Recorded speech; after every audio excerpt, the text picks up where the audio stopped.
Hello, hello, hello, everybody. Did you miss us? We missed you. Well, most of us missed you. I'm pretty sure Knight is about to say something sarcastic.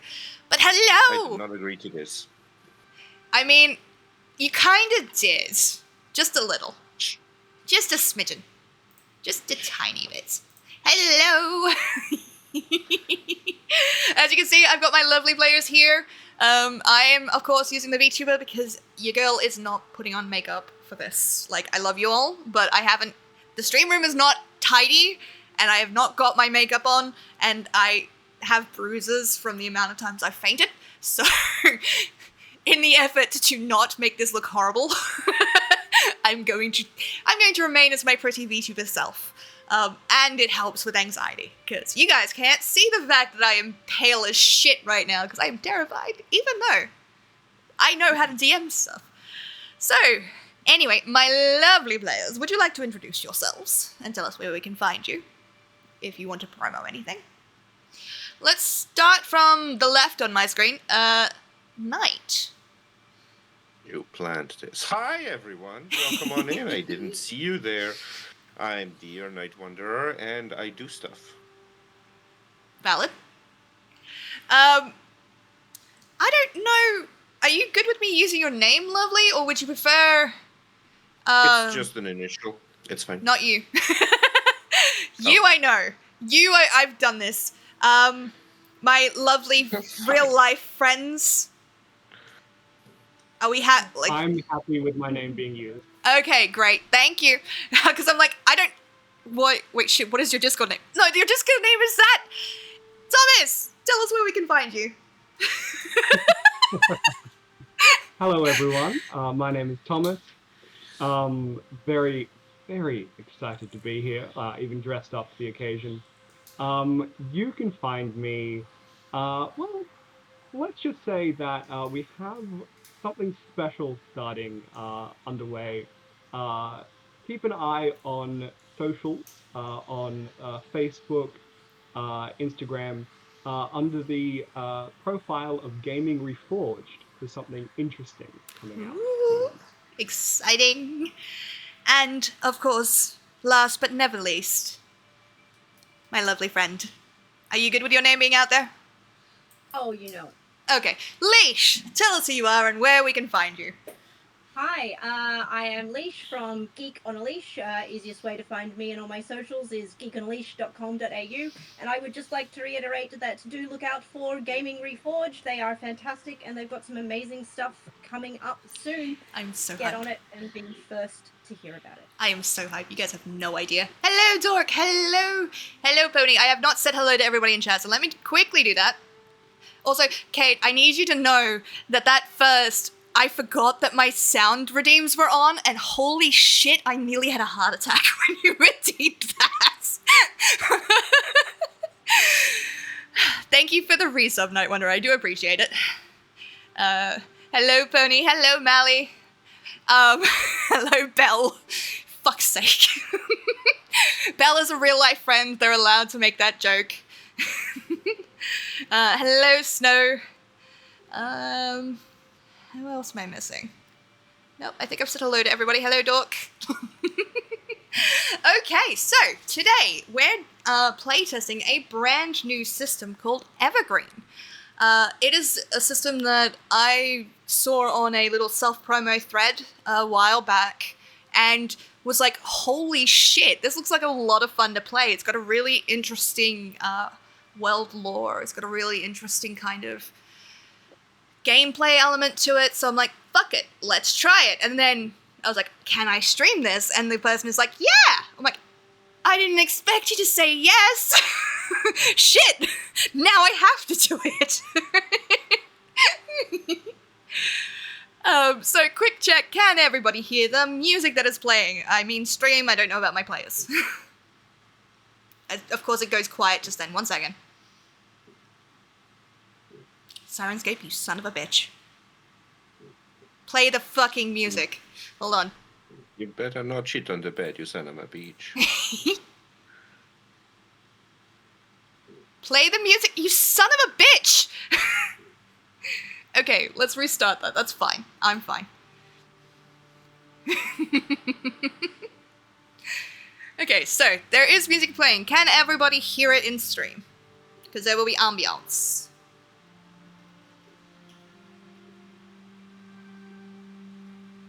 No music feed, fuck. Please tell me it's actually working. I will cry if it's not. Yes, okay, thank God. I do believe it is audible, yes. Boop it up a bit. Alright, I can do that. And we can adjust the global volume up a little bit as well. There we go. I'm going to turn that down on my end. It's quite loud for me, so I just have to adjust my sound. Alright. Oh, chat is behind everything. God damn it. Alright, I'm going to switch us over to the other screen so that it's a little more organized. As you can see, I totally didn't just reuse Tave's background because I didn't come up with an appropriate background for this, but it's fine. It's good. It's fine. Alright, so tonight, I'm going to take a drink and calm the fuck down. Because my anxiety is so high and I don't know why. Thank you. You got this, hon. Whew. Okie dokie. So, if everybody is ready, I will take us... Yes, I will have a coffee. I have a coffee right next to me, it's great. I will take us into this wonderful system. Tonight will be a little bit different in terms of how we play this because it is kind of a review test as well. So we may encounter issues. I don't have memorized how the system necessarily works, so we'll be working that out together. And at the end of stream, I'm going to ask if people were interested in the world, interested in everything, because if you are, I kind of need you to help me out and boost the hell out of this, because it's a lot of fun. But yeah, so, if everybody is ready, I will take us into the adventure. Players, you don't need to grab any coffee, you've all got your water, you've got your snacks. I have to ask this, it's in the rules. That is a legit thing in the rules. Which I respect, honestly. Let me make sure that's gone out. I was supposed to spam it through a bunch of Discords. I really should. But also, I kind of just want to jump into it. So, if folks... Take the time if you need to. Huh? Take the time to do it if you need to. I might.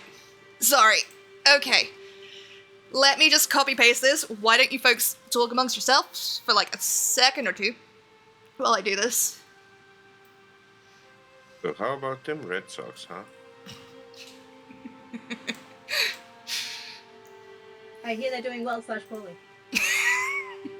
Ooh, football! They are definitely a team. Some sort of sports ball. Yeah. People are involved. You're a little shits. I love you, but...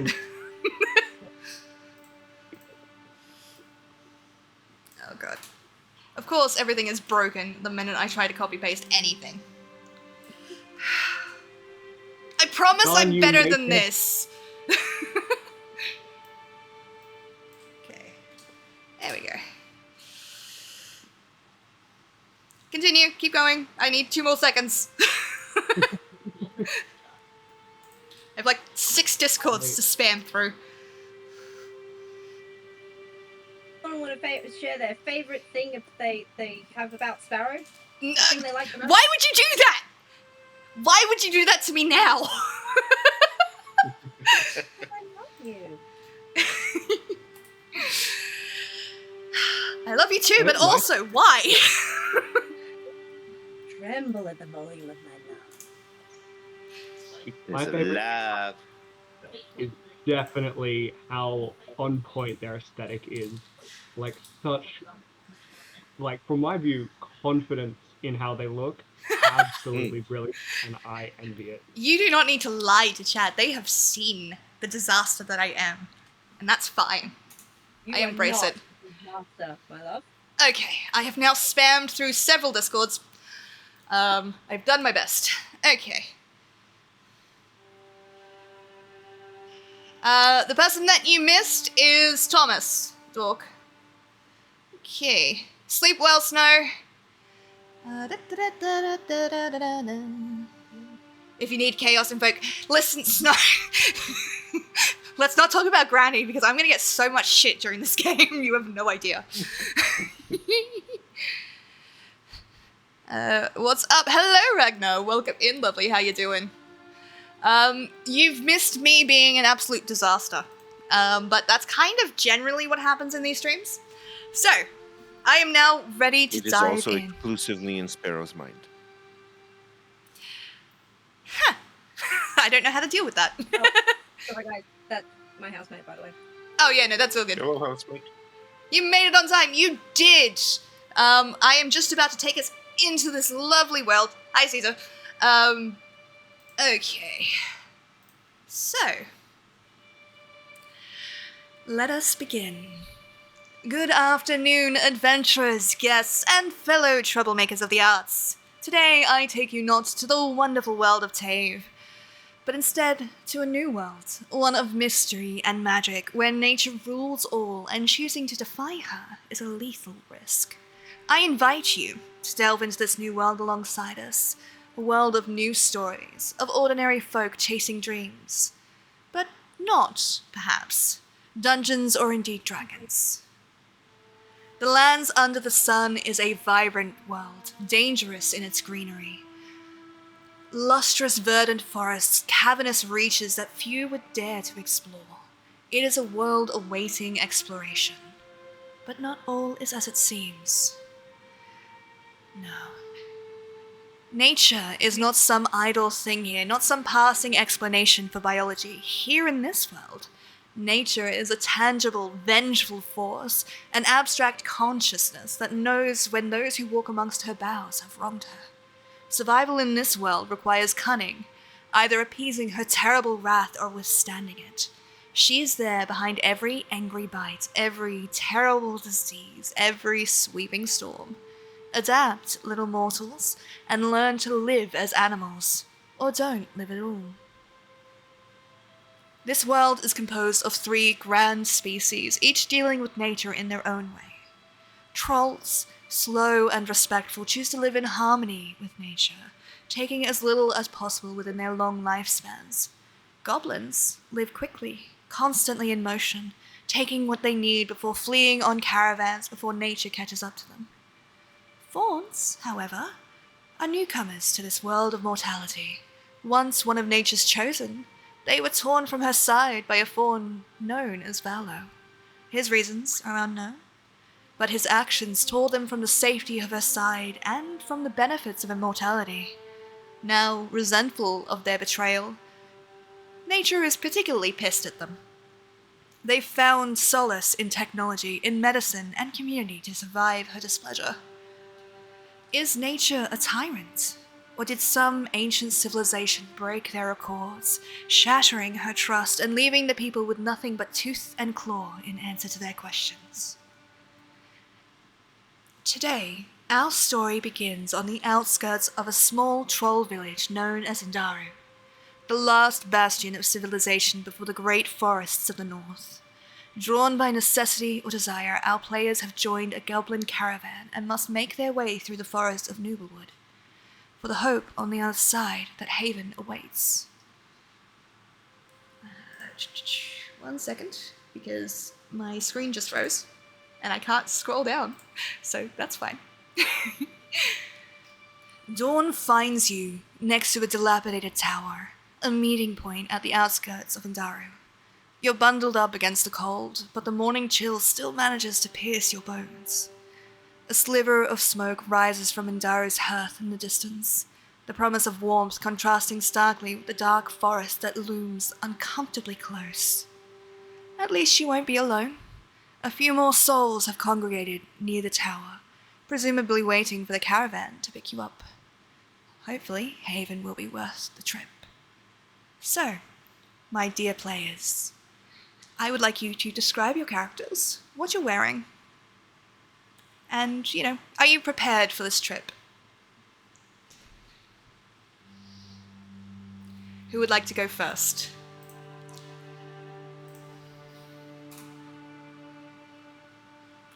love the resounding volunteers. Okay, so Sure, I'll on go, my I'll go, screen. I'll Yep. go, All right. I'll go. I'll Okay. go. Okay. Jeez. Browbeating me. Tell us about you. I am playing Lozko, an old goblin who has seen more than goblins probably should see in their lifetimes, and who is now left with but one friend, a companion Seret called Itra. As the dawn breaks, Lozko is sitting down with Itra, covering her in a blanket and softly rubbing the sides to kind of like help pump blood and warmth into um, the bird, which is he's much like Losco, an old gal, and he takes care of her. He makes sure that she is, well fed and warmed and comfortable, often at his own expense, probably. And so, even within this kind of, I'm assuming, somewhat chill time of early morning, um, he has immediately, as soon as he woke up, gotten up, rolled out of his bedroll. So he hasn't really taken time to put on a cloak or to don his armor quite yet and prepare for the day, and instead has immediately gone to make sure that Itra is doing fine. His small goblin body is riddled with battle scars and consequences of other perils of journeys, and they form an intricate tapestry of a storied past. Okay. He has a frown on his face that is not so much a well, to a certain degree, it definitely is a current state of mind as well. But it is not so much that as it is simply a general expression that his face has decided to settle on as the go-to expression. It's resting bitch face. We all know it. It's We all yeah, embrace it. absolutely. Alrighty. Thomas, tell us about you. Yeah. All right. My character's name is Law. He, him, his. Law is a fawn explorer and erudite. He's traveling to Haven to uncover the archaeological wealth of that unexplored region. But his quest is purely academic in nature, and he's passionately devoted to it enough to risk his own life. He has a crossbow that I can't use with two hands.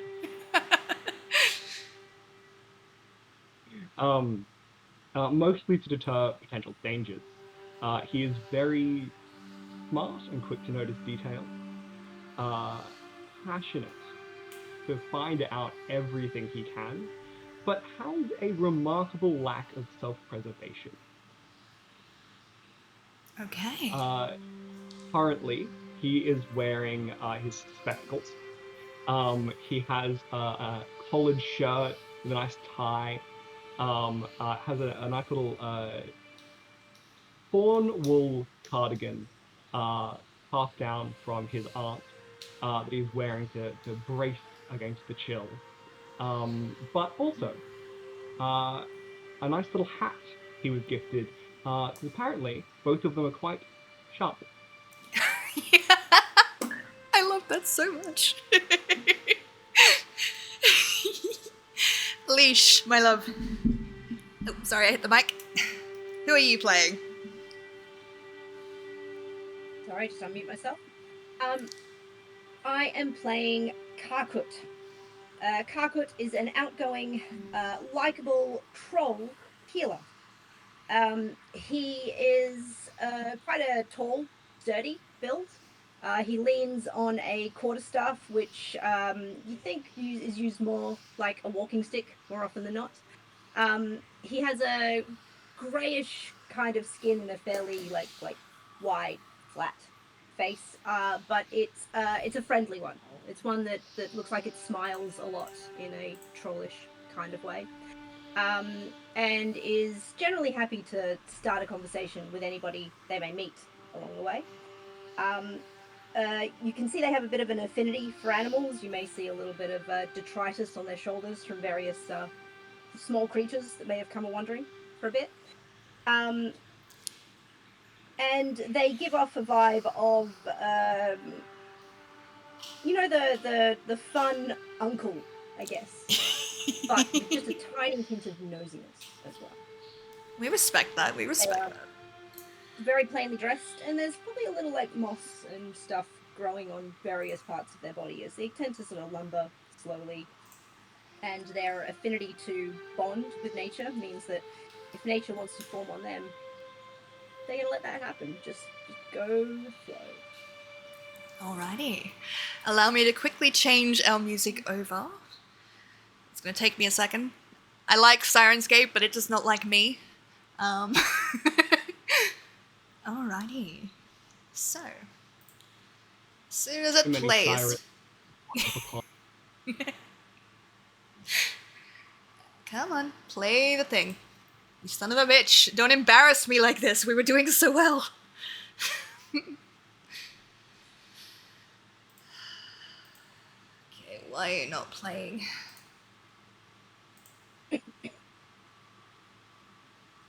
Alright, fuck you. We'll do it more manually.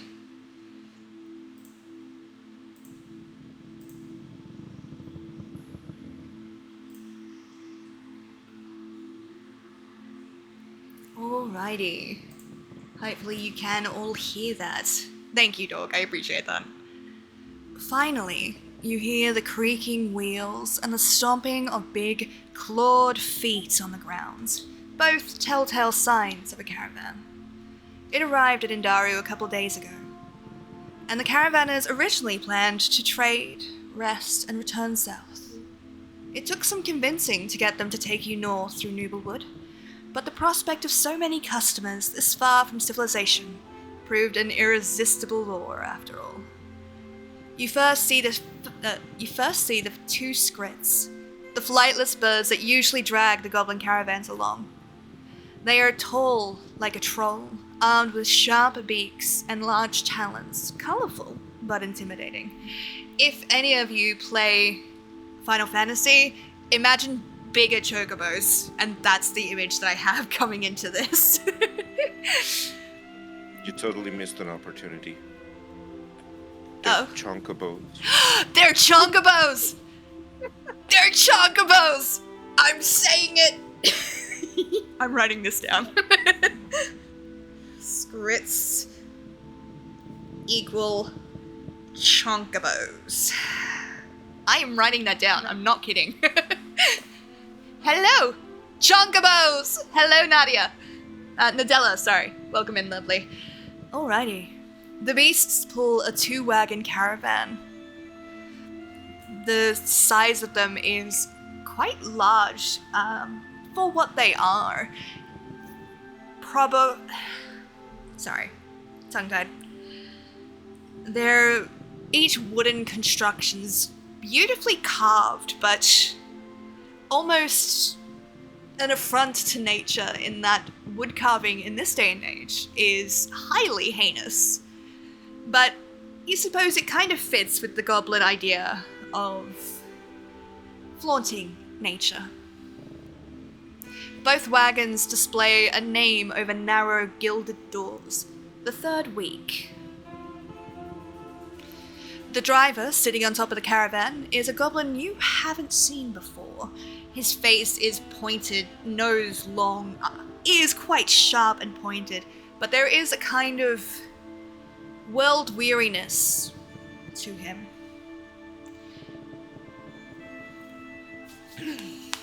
Okay, so he's relatively middle-aged, you'd think, with short, non-branching antlers. Salt and pepper hair and is short and shaggy, and his clothes are baggy, full of pockets. He wears a large nose stud with a single matching earring. Liz, the second goblin, thank you for the follow. The second goblin is quite a more impressive sight.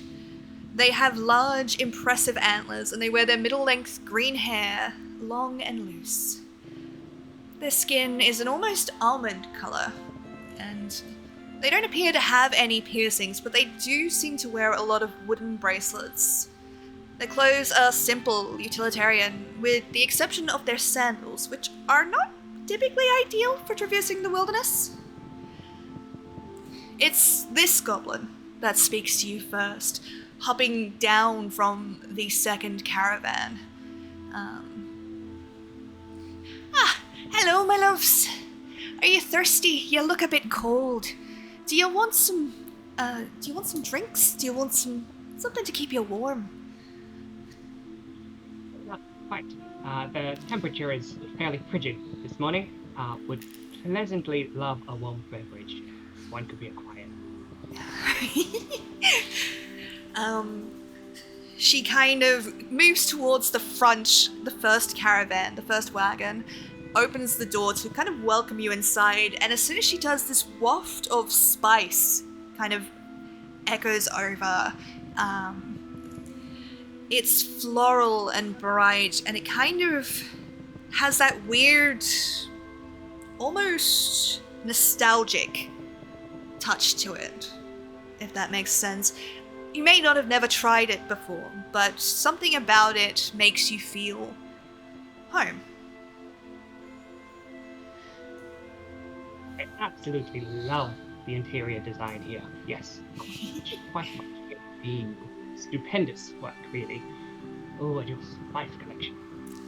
Oh, where did you get this one? It's... What fun they were. I'm sorry, the voice is just sending me. It's so good, but like, it is making my heart go warm. The first wagon is a single bunk bed and a communal area. There are no chairs to speak of, but enough space to sit on the floor. There's even a small hearth. The wood around the hearth looks blackened by ash and soot, but you can see it's kind of been treated to resist the heat. A decently constructed wooden chimney can be used to funnel smoke through the caravan's roof, but you can see it's currently closed to ward off the cold and moisture. You can see flowers and different herbs kind of hung around the walls, hung up to dry kind of thing. You are all invited inside, and you are kind of each given a mug of spiced tea.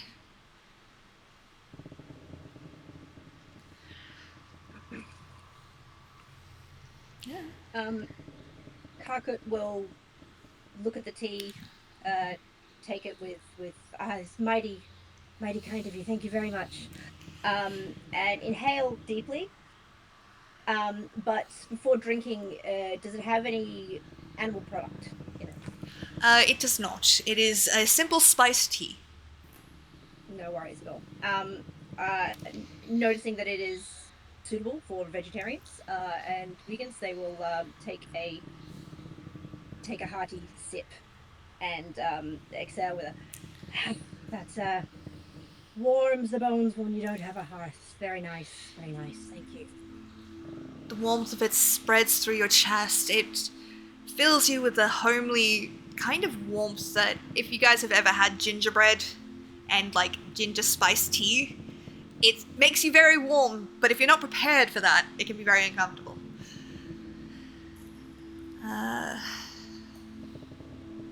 Okay. Losco. Your scrit is not necessarily as large as the two that pull this caravan, but they do seem relatively welcoming as soon as they see your bird. What is the bird's name, sorry? Your birdie's name? Itra? Yes. Okay. The two birds not flying, the flightless birds at the front of the caravan are known as Noz and Jetra. These two-legged birds are well-trained, kind creatures. And as soon as they see Ithra, they're kind of like, they make this colourful chirping noise in welcome. and Itra kind of perks their head up, like hearing a language you speak after so long in a place that doesn't speak your language. But Loyally is waiting on your command to be able to go over and say hello. Yeah, Vlosko is going to take off like the blanket that he was using to warm Itra up. And this is where it is revealed that that blanket is actually the cloak that he usually wears. Oh. And he kind of like drapes it across himself as he kind of like helps her up a little bit. And he doesn't need to, like she's perfectly fine to, but he likes to. He likes to just like be taking care of her and tutting on her and everything. And even like when he is given the tea, he sniffs at it and he goes, not even cardamom in this. But then he is going to kind of like offer it to Itra and like let her have a couple of sips of it before kind of like just nodding. Like their communication, they're very reliant on each other. They have learned to coexist in a very efficient way. So it's like they interpret each other's looks very efficiently. And so he just kind of like nods and lets her. And like as he kind of like reveals it, she has her feathers are like a deep purple that fans out to what used to be a golden yellow hue at the tips that has now kind of like started fading a little with age, much like Losko's own skin, which used to be kind of green, has also kind of like been fading to gray, especially discoloring with all of the scarification that is happening.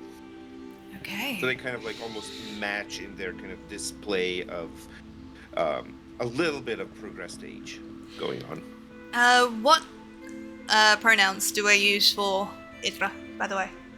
I don't know if they're male or female. She, her? Lovely. She kind of nudges your head in that very familiar way before kind of getting up, shaking herself off after sipping the tea, and goes over to the two other scrits.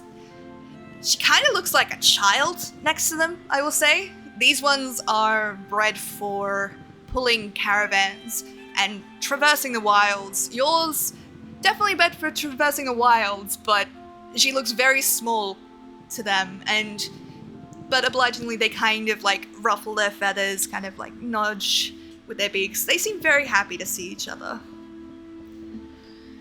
You learn as this kind of settlement is going on, as everyone's kind of getting their stuff into the caravans, that the two goblins that you have met are called Tilzo, who was driving the caravan. He's the middle-aged one with the short, stumpy antlers. And Liz is the one with the very large branching antlers. She comes up to about like waist height with them. But most of that is antler. Okay. I am to tell you that the name of the caravan refers to a goblin poem about companionship and frustration on the road. It reads, "First week on the road, you meet each other. Second week, you like each other. Third week, you love each other. But fourth week, you'll kill each other."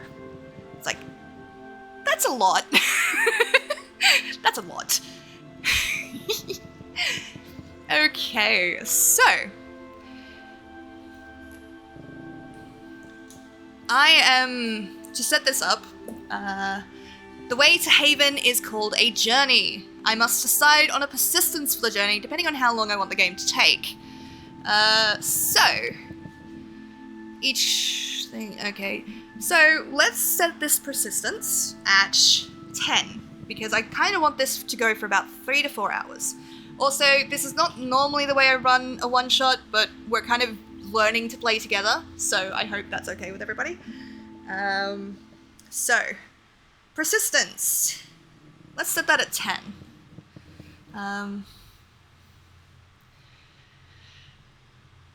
The caravanners are happy for you guys to choose the pace, the traveling pace. So let us go to the journey rules. I gotta scroll so far in this game, Jesus Christ. This is fine. Don't worry about me, I'll figure this out. I want to point out that I have actually read this thing back to front and have read every single part of it, but can I remember any of it in the moment? Nah. Okay. Also, so that we can make the joke, the DM in this game is called the Ancient, and I just want to warn every single player here, the first person to call me Ancient is going to get muted. Okie dokie. So, each journey. As the journey goes on, the traveler is reduced to persistence, and when it is reduced to 0, this journey is over. But Miss Ancient, I'm not fuck both of you. Oh, hi Nisa. It's currently broken, so let me just do that for you. So, traveling pace. How do I set the traveling pace? Where is the traveling pace? So, when the travelers select the traveling pace, they roll a travel die, which is a single d12 for the whole group, and interpret its results based on the pace they have selected. If a character has a trait that affects the travel die or traveling pace, it is always relevant regardless of which player physically rolls the travel die. The travel die can be affected by boons and snags. If it has more boons than snags, then the travelers roll 2d12 and pick the best result. If it has more snags than boons, they roll 2d12 and pick the worst result. So, there are 3 paces that you can choose from. Journeying, where you're traveling at a reasonable pace. You can journey at so that's just like your normal baseline pace. You can journey at a relaxed pace, and each character will recover 1 fatigue, but it will take you longer to get to any particular place. The third one is single-minded. The travelers focus on their end goal. They only stop when they have to. Each character will suffer 1 fatigue, and in addition, the next complication the party encounters is unavoidable. So, which pace would everybody like? And once we've selected the pace, we'll talk about boons, snags, and any additionals to the roll.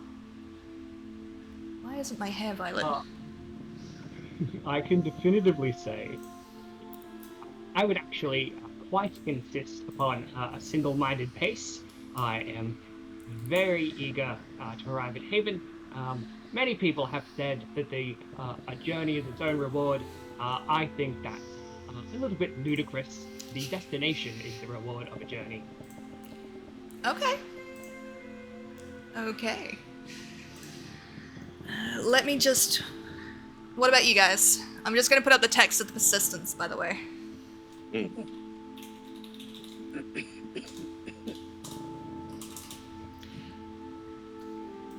Hearing that, Kakut will be like, my young friend, I would recommend we go at a more steadily pace in respect for nature and their moods. Slow and steady will win this race. So you do get tired when you run too much, and then you are insufferable. That's right, we have a thing or two to learn, but if we take it slow, we'll get there soon enough. Okay. If you insist. I'm still working. Keep going. But, Loco, I would very much like to hear more about your scar. Specifically, that nice long one across your bicep. That looks like an interesting tale. There we go. That was a scythe. Okay. Farming implement. Not if you use it right. Some might argue that using it as a weapon is quite wrong, considering its balance and distribution. But, dude, tell me more. Okay. Not much more to tell. There was an angry farmer with a sharp scythe, and he attacked me. Damn. Hey, Those weapons have a nasty bite to them. You're lucky to have gotten away with just a scarf. I applaud your nimbleness. You gotta think fast on your feet when you're on the road. I'm sure Danger you do comes from all do. directions. True. Okay, so what pace have... Sorry, Leash, I didn't mean to interrupt you. That's fine. What pace have we selected? I Mhm, believe for the slower pace. Yeah, I think we So have the relaxed? successfully browbeat Lore Yeah. into going with a. No, I think. Well, I would have been for the journeying, the regular pace, because I don't think any of us are Fatigued yet? tired. You can, as far as I'm aware, you can change your journey pace, maybe? Oh no, absolutely. Well, I should assume so. Yeah. So I think we had Law voted for as fast as possible. Yeah. Karkut voted for slow and steady wins the race. So the middle ground would be Journeying. the middle Yeah. ground, the journeying pace. Okay. Yeah. Alrighty. So, does anyone have anything that adds to travel pace or travel die? Yes, I have Wanderer, which gives us a boon when rolling the travel die. Cool. Boon +1. Are there any... Do I know any snags on this? No, you don't. I mean, nothing could go wrong. Oh, okay, so Nothing. the way this is gonna work, alright, sorry, I figured it out. So the way this is gonna work is each time you encounter a complication, we will re-roll the travel pace. Right. Okay, so I might set the persistence at 12, just in case you guys roll really fucking well. But we will see what happens. We will get there as we get there. Alright, so we have a boon, but does anyone have any more or any snags?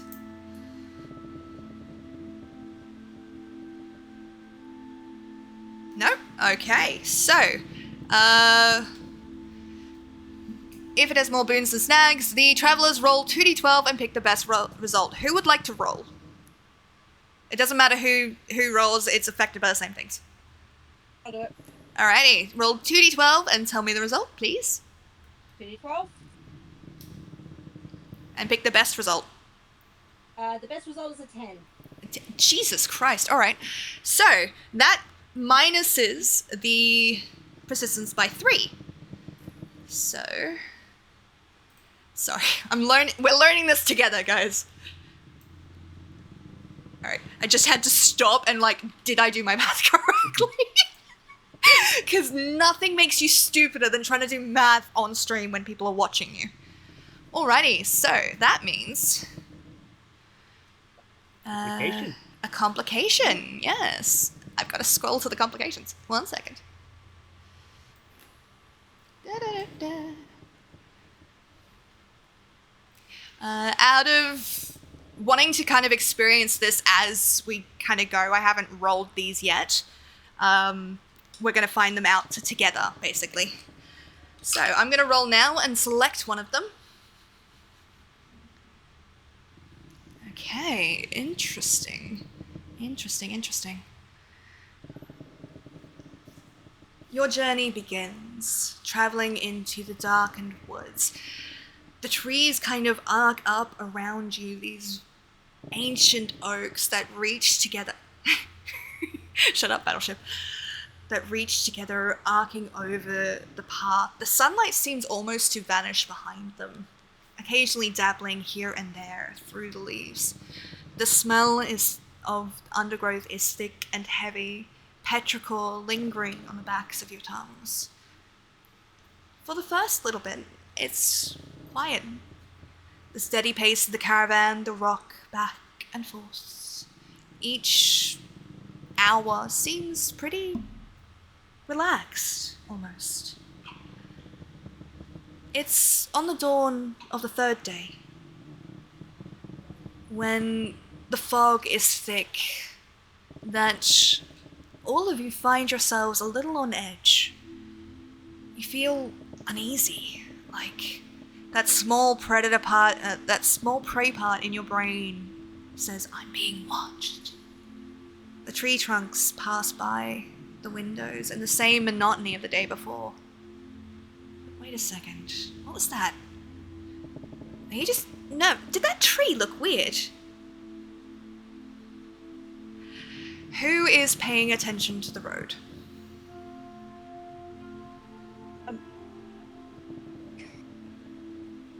I'm paying attention to the tree.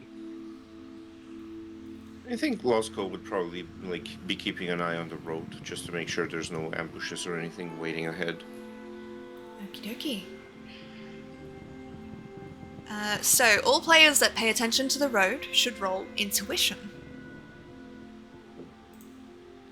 Yeah.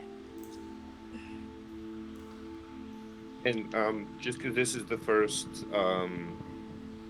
skill roll that we're rolling, it is always 2 dice plus whatever ranks we have in the skill. Yeah. So, and then we take the 2 highest and add them up together, and that's how the rolls are done for skills. Yeah. Okay. Who is also rolling? Leash, are you rolling too? Yep. Okay. Well, I've got 2 dice plus 1 extra. Okay, cool. No worries. So All right. And I give you the 2 highest. Is that right? Thomas, yes. I will say that you also roll, please. Please roll intuition, everybody. Alright, I have my score when you're ready. Okay. Leash, what did you get? A 10 and a 9. 10 and a 9, so 19. Damn. Do you add anything to that, or is that just skill? So you add them together. Add them together for 19, and I can't find anything that says I have an addition to intuition, though. Okay. 9? I got a total of 10. Okay. Thomas? I rolled 3 dice because I have 2 and then an extra 1. My dice were a 10, 11, and a 5. Stop making me do math immediately. 20. Thank you.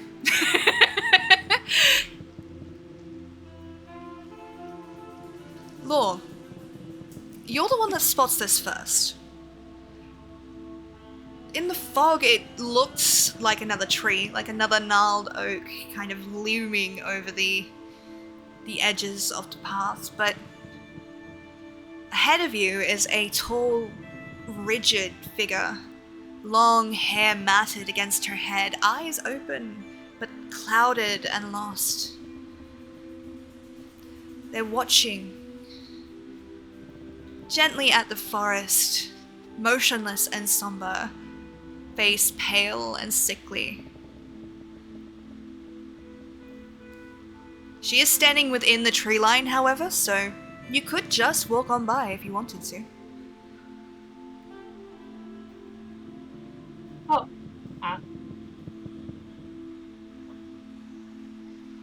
Market, would you look at that? There seems to be an individual over there. She's quite wet, I would hazard a guess. The fog is especially damp today. Should we Yes. proceed on road as we travel past her? I mean, I do think we should be on our way. Kakut's gonna lean down a little bit and say, I'm sorry, lad, you're a little far. What did you say? Kakut's almost 2 meters tall. Also, Kakut, you would recognize the figure that they point out is a fellow troll. Fellow troll. Oh, okay. As a as a friendly person, Kakut's immediate instinct would be to raise a hand in greeting, or whatever greeting is standard in troll culture. I feel like it might be like a slow raised arm of acknowledgement. And may sort of call out, what ho! Fellow traveler! She doesn't seem to respond. She looks lost. Almost sad. Is the caravan still moving at this point? I'm gonna say it's slowed down, so you guys can decide to stop or you can move on. Kakut's gonna signal for, like, for everything to slow down very much or stop, if possible. Like, yeah, there's someone over here I want to check on. They seem unwell. And he'll just sort of slowly start ambling over. He moves slowly as a natural state, but there's an air of slight caution, more to make sure they're not going to startle the you said she, so the female troll in the tree line. Yeah. Hello, friend. She turns to You're right, you. lass. Her eyes seem impossibly sad. And she gestures just once and turns to walk into the forest. Was the gesture like a beckoning gesture? Yeah. Alright. It almost seemed pleading in a way.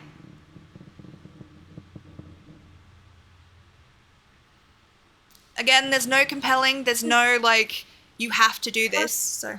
Does Kakut have a moment to sense the wilds? Tell me what that does. So, sense of the wilds. Kakut has an innate sense for magic. He can roll communion to uncover the presence of the green. Huh. I don't know. I'm not sure if it would apply here. I don't know if it does, but let's roll it. And I'll make a DM, or an ancient interpretation. I'm so miffed that I'm officially called an ancient in this, even though it fits the thing really, really well. You could be youthful, powerful, wise, mysterious. Oh, Galadriel. Galadriel ancient. All right, I can get behind that. Yeah, there we go. Oh. When Lucy was saying that, I immediately thought of those lolis in anime that are like, I'm 8,000 years old. And look what Yeah, we can work with that. I'm happy with that. I mean, in troll culture, age is a status to be proud of, I would expect. Kakut, in particular, likes to tell everybody if they're ever asked, they are 14 and a half decades old. That is actually impressive, considering how dangerous nature is and how much even the smallest thing can piss it off. Surviving that long is important. So... Losco is at the advanced goblin age of 30. That is impressive. Again, by goblin standards, that's fucking impressive. He's in the sunset years. Both the goblins on the caravan are only middle-aged, so technically.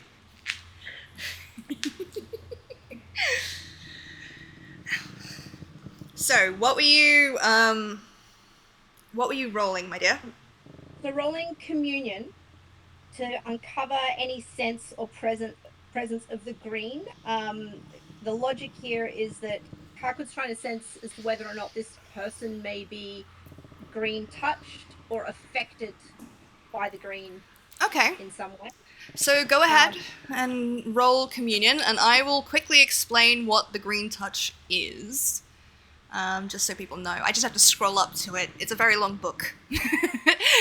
Oh, no worries. I have my score when you're ready, but you can go to the... Yes, I will do that in a second. I've got it fucking... So, as far as I'm aware, also, just as a future thing, can we have, like, hyperlinks in this playtest book, please? So I can just click to it? That would be really, really handy. In the player's PDF as well would be great. Yeah. Okay, come on. I'm going. Still, I have to be careful because if I do it too much, it will freeze my computer again, and that's entirely on me. Okay. The magic of the world is called the green. It is said to originate from nature and takes many forms. Sometimes those in need develop an instinctive understanding of the green and how it flows through the world. These green-touched folk can draw upon some facet of the green as naturally as breathing. Then there are the verdants, those who have cultivated such a connection with natural magic that they can weave magical invocations at will. Rather than instinctive, their control of the green is intentional and precise. They're usually respected or feared, or both. Okay. So, what was your score, my dear? So total of 21. 21. Nice. Okay. It's faint. The entire forest is a thrumming hive of green energy. Nature is alive here, and you very much stepped into her domain. But in the same way that you've seen fading life kind of wisp away as green verdant energy, the person in front of you gives very much a fading energy, like they were green touched, and now something's changed about them. Something has been taken or lost. I will say that you do not sense any malice whatsoever. Is this the kind of ailment a healer could possibly help with? Possibly. You Yeah. don't quite know what it is. Well, Karkut likes to think they can help everyone. And I think that will compel them to start carefully following this troll. Taking an effort to quite precisely follow her path so as not to disturb more of the world they're traveling through. Okay. This is out of a sort of a reverence for nature. The less you cause disturbance, the attitude being the less you cause disturbance, the less likely you are to gain their focus or upset them and take on their wrath. Okay. Lord turns to Lozco. You are muted. That didn't pick that up. Going on a little bit of a romp, so this way. And Lore is brazenly throwing caution to the wind, just tromping fully opposite direction, like opposite vibes to Karkut, tromping through the wilderness towards this person. If Karkut can try and just gently, calmly stop or slow Law, in a steady there, lads. Steady there. You need to enter the forest with the right level of respect for nature. Losko's gonna look over at Itra and gonna mutter, I mean, we could let them get themselves killed. No. Okay, fine. And he's gonna follow suit. You're a funny one, goblin friends. But breathe deep. Feel that tingle in the air. It's nature telling us something's going on. We'd best listen. Is the cinnamon tea not sitting well?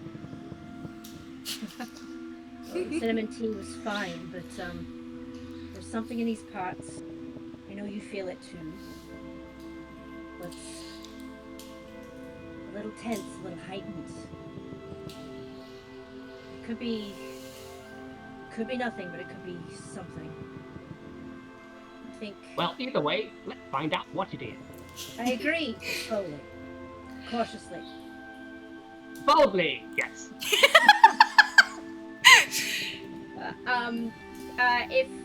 If Laura's going to continue further, Karkut is going to try and like grab them by just the back of the neck of their shirt, if possible. Just like lift. Yeah, lift up just a little bit. It's like, don't let me please don't.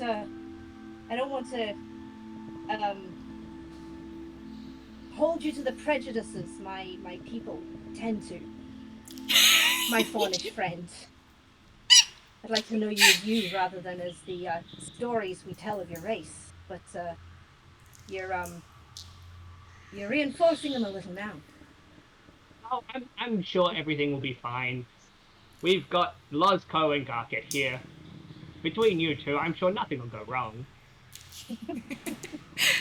The air is chill. Stepping off of the pathway feels strangely like stepping into a different kind of world. It's almost as if the pathway leashed some form of energy or implied some form of tameness to the wilds, and stepping off of that feels strange, dangerous. But you follow, and she silently leads you forward, quiet, mournful, until you reach a clearing. And for some of you, things come together quite quickly. For others, it's a bit of a strangeness.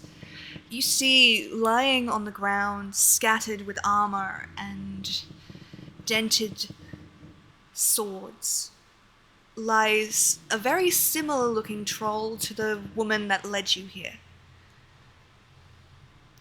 She stands beside it, fixating on it.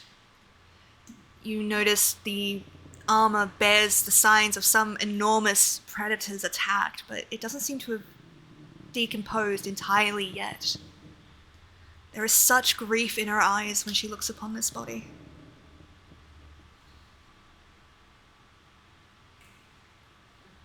I will swiftly walk up and begin examining what has transpired here. Okie dokie.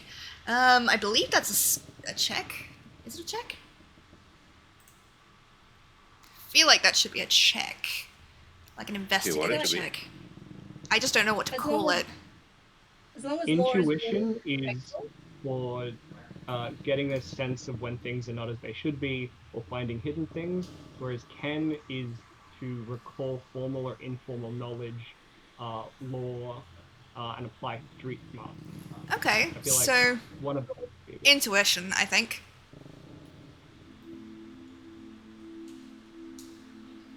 As long as Laura is being respectful of the body, Karkut won't interfere with their investigation. We'll come up close enough to take a look themselves and just sort of like ask, what do those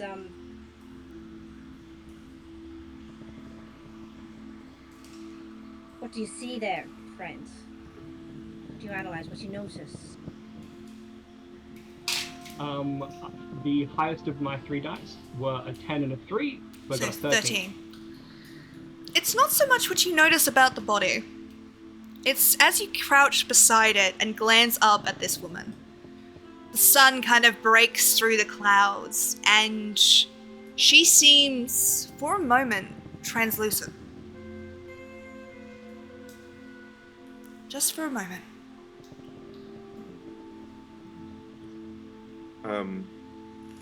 Does this look like the scene of a battle or the scene of something much more one-sided? It was definitely a battle, but she was very much out of her depth. Yeah. She probably had no chance of winning against whatever it was. Ryan, I get the impression that we might be been led here by an otherworldly spirit of some kind, a shade, a fallen individual. Is this normal in troll culture? It does seem quite interesting. I have, of course, read a few things about shades and spirits. Oh, to see one.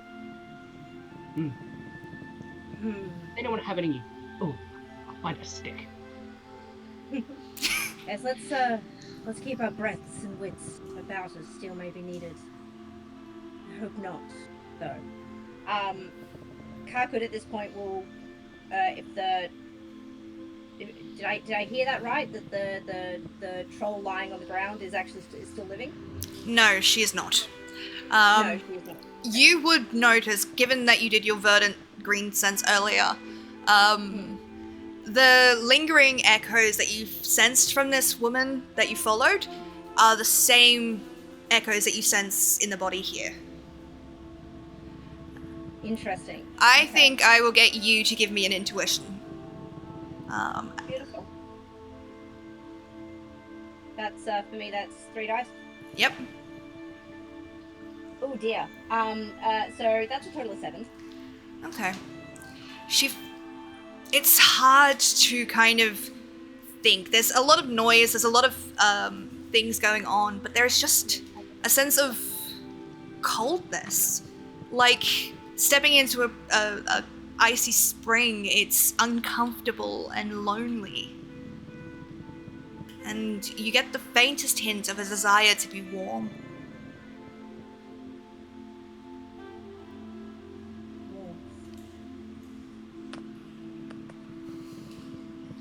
Just on an inkling, Carpet will sort of turn their bellows and go, have any of you friends, has anyone got some of that warming tea? I can go get some if you One want. with mild spice. I feel like it's a gut thing. I'm not sure if it'll work, but perhaps a Yeah. spot of tea will help I'll go us. get some. Don't get yourselves killed. Or do. I don't care. Same to you, my friend. Tread carefully. We could try starting a fire. You just as Losco is like moving closer to the caravan, you just hear like this. Strangely, Hold on that one. the idea of We can wait fire for should have Losco. made... You guys have mentioned fire in nature before, and that's always been a bit of a dangerous thing to do. It should have felt dangerous to say that. But nature is calm. For once. You don't sense this roiling rage. That doesn't mean nature isn't pissed, it just means right now. It's surprisingly calm about things. No, of course. It's far too damp at the moment for any cheat. You play a dangerous game mentioning fire in the woods. I admire it a little. I didn't know that was true. What else should I avoid mentioning in the woods? You ask in the woods. Losco, you're able to make it there and back quite easily. There doesn't seem to be anything particularly dangerous, but as you do leave, the troll woman looks up and her gaze is so lost and so heartbroken at the sight of somebody leaving. She doesn't make any moves to stop you, doesn't say anything or do anything, but there's that arc of don't leave. But you are not in any way stopped. Can No. Carpet... In fact, Losco is probably going to mutter something along the lines of, deal with it, lady, everybody leaves. Oh! If Carpet notices that, can he respond with he's off to fetch a brew, it might help you. We'll be back shortly. Something tasty to warm the mortar, so to speak. As for you, my faunish friend, what do you know about nature? What is taught in your culture about what nature is and how to go about it?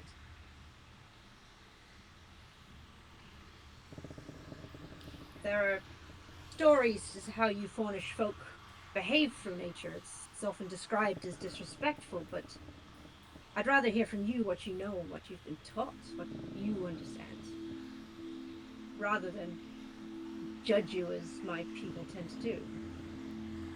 Trying to be open-minded. It's a tough one for a troll.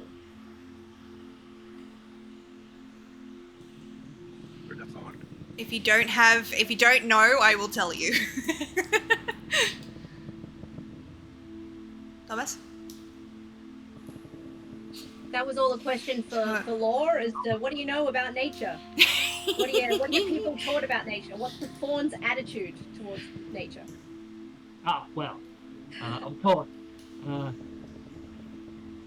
We used to be a part of nature. Living, serving, participating. Part of the great cycle that is until, well, he will not be named, did quite a big taboo. Now nature is not a fan of us. We have a constrained relationship with nature, of course, naturally, as generations go past. Dealing with a more hostile experience, naturally resentment festers and forms. I'd like to think that personally, I'm very well educated on the different aspects of nature, but she is ineffable. A great deal of things, myriad of forms, appearances. It would be very helpful for me to understand a bit more of the trolls you have. Right. Well, it's good to know. It's interesting to hear that the fawns don't feel themselves part of nature anymore. Although you were, I believe you used the word torn. That was the event, right? The tearing. Yeah. You're still an integral part of nature and her canvas, I guess. This whole world we live in is what nature's made. The best way to make peace with her, to not draw her wrath, is to try as little as possible to disturb what she has created. Try and live harmoniously with it, rather than rally against it. Well, she often doesn't really give a lot of choice and respect. Plagues, wild animals, natural disasters, such things occur a bit more frequently in a lot of foreign settlements than I suspect.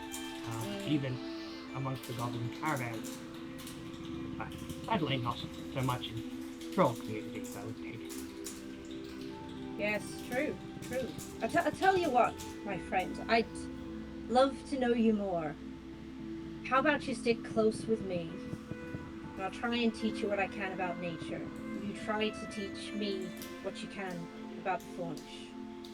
Sound like a good deal. We can both learn what happens when you put a stick into a ghost. Losco, I you... imagine a little frost on the ends.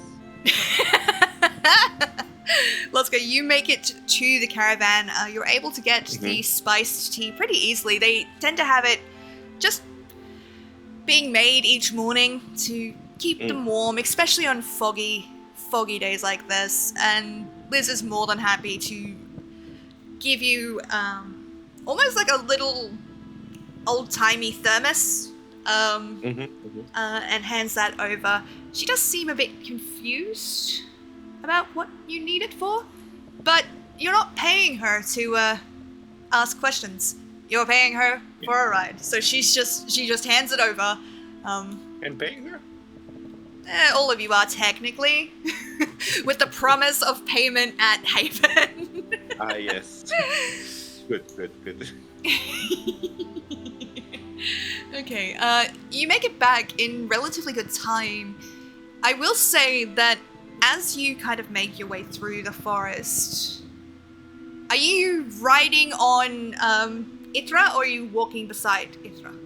No, I'm walking beside her. Where you seem to have to, like, dodge roots and branches and trees, that kind of thing, and, like, undergrowth. It's quite hard to traverse. Itra seems uninhibited in the same way. They seem to be able to find their footing quite easily, and where you stumble and trip, they are light-footed. Yeah, makes sense. You make it back to the clearing, and in the whole time that you've been gone, the woman has not reacted. She's just gone back to staring at the body.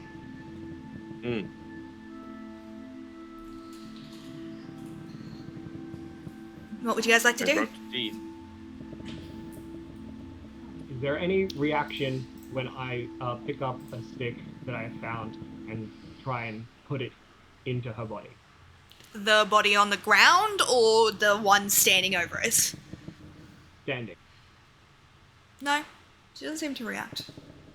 Your stick does phase, however, straight through her. She doesn't seem to care.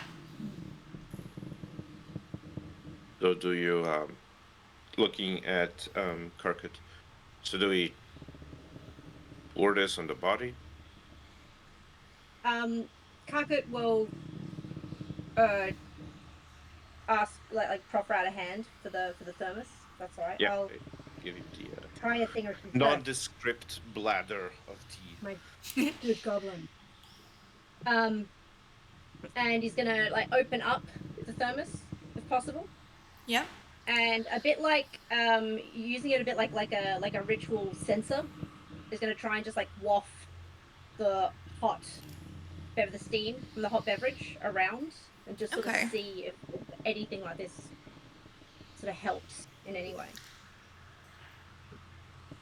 I'm really trying to go. I'm going to be entirely honest with you. I don't know how to play this. I'm going to ask you a question, and in asking this question, it's probably going to give away what this is about. Is this some form of send-off for her? A ritual acknowledgement of her? It's kind of a mix. At first, Karkut was approaching it like holistic medicine. No, she's very dead. But she's very much dead. Yeah. So it's like where else can I find heat that is not fire? In the middle of the forest, and that was the logic behind the tea. So it's becoming a send off. Not that was the original intent. Okay. And he's going to pause for a moment and go, I think perhaps laying her to rest might ease the spirit. Like I said, I knew it would give it away, but I genuinely did not know what to do with I waft tea towards the body. Yeah, you can imagine it like white sage. Yeah. Okay. Being unable to heal, the next thing is, well, perhaps laying to rest. But rather than dig up the earth, perhaps there are stones or something we can lay on or around the body. Is it becoming quite apparent the body we're looking at belongs to the spirits? Like, yes. Is there a way to tell? Okay. They look pretty similar as much as what you can tell, and that same verdant energy is between them. Both fading very much. Cool. I think because Karkut is a troll, they would know a bit about the death and burial rituals of trolls. I'm going to assume in a playtest such as this, that's probably not been detailed out. No, it has not. So let's presume it is about sort of making them as one with nature as fast as possible. So Karkut will try and find some nearby like fungi and moss, things that might help with the decomposition of the body, and instruct Law and Losco, if they're willing to help, to find like stones that would be easily moved. So nothing that's too badly embedded in the ground, and see if we can like move a few of them, but go slow, with great respect and reverence for nature and for this last. And they're gonna like sort of create a pile, like maybe right the body a little, create a pile of stones, use it with those bits of moss and fungi to try and help with the reintegration process, and just create a bit of a ceremonial troll like burial spot.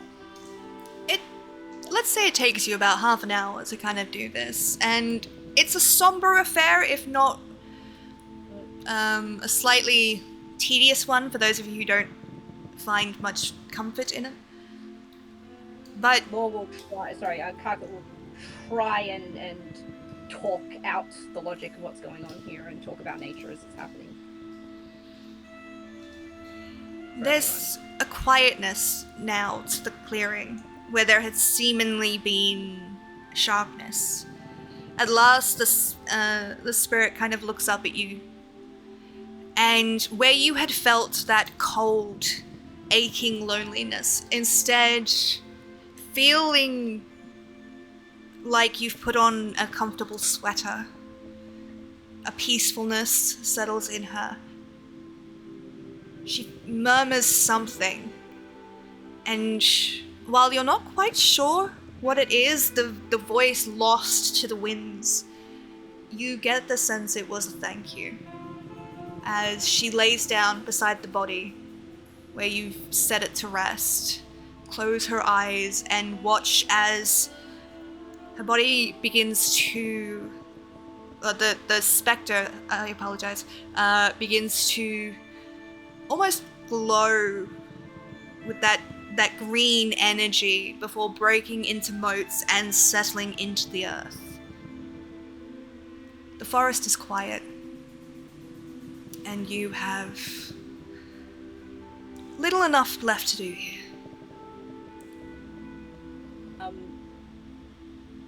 Karkut will finish by sort of sharing around a drink of the tea, a sip of the tea with everyone, and then the remaining tea just sort of be sprinkled out across the grave.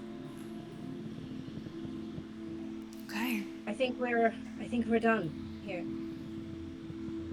That was a beautiful experience. Thank you for facilitating it, my friends. We best be on our way before nature turns her eyes on us.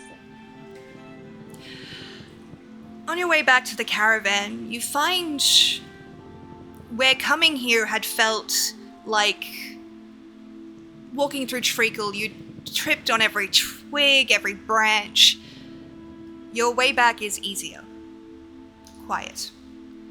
And while you have not changed nature's mind, and nature is entirely a spirit of temperamentality, it seems, in showing respect, you have gained enough favor to be allowed to leave.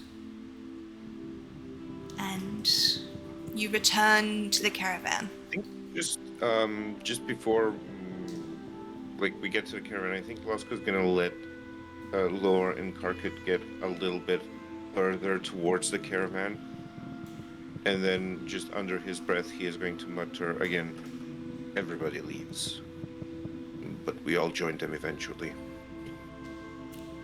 And then he's going to turn around and get to the caravan. Just dropping banger lines over here, okay. Oh, my heart. Okay, so we return now to the journey pace. What would you like to set your journey pace to be?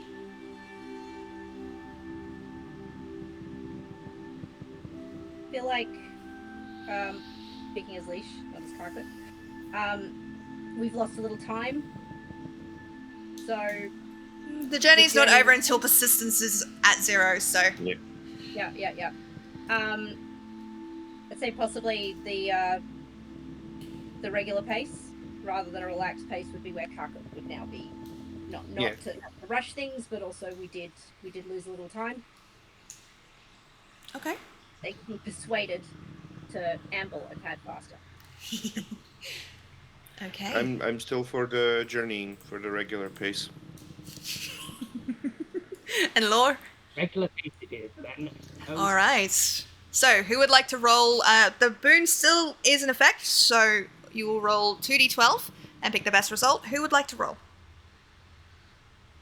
Oh, time, so someone else. Yeah. Okay, I will. Okay. I like that I don't have to roll. I think that is a really good thing. Not just because I don't like doing math on the fly, but it gives me a lot more freedom to shape how things kind of go. That's an 8. An 8 altogether. Okay. In a relaxed pace, that is -2. Not relax. Well, I mean, it's still, Sorry, the journeying pace. Yep. yeah, exactly. That But is it's still minus. Yeah, it's -2. Okay. I have to edit the text.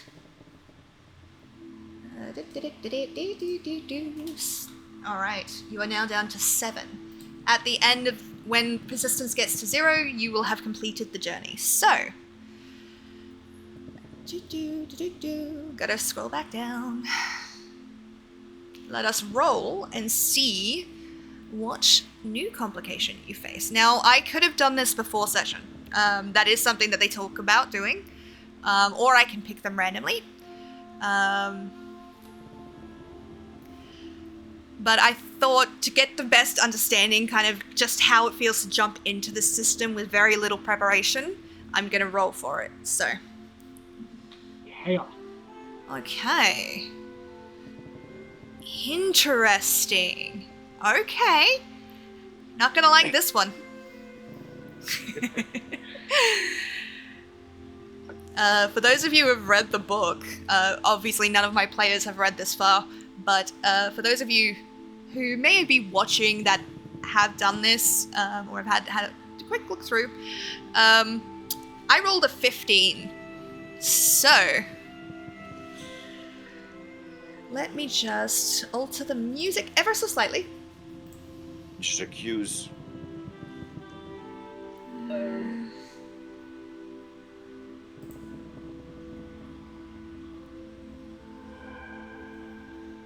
Staff, they're ready. Oh god, okay. You know what? I'm not gonna fuck around with Sirenscape. It's not loading. As long as the music's playing, that's what we're gonna deal with. Sirenscape and I can have our fight later. So. Fine. I am having a lot of fun with this. This is a very interesting system and a very interesting way to do things. I'm starting to get a feel for it, so I'm hoping I can relax into the character a little bit more. Make it less forced. Okay, sorry. I will also say this is the first time I've ever had to run something from a module.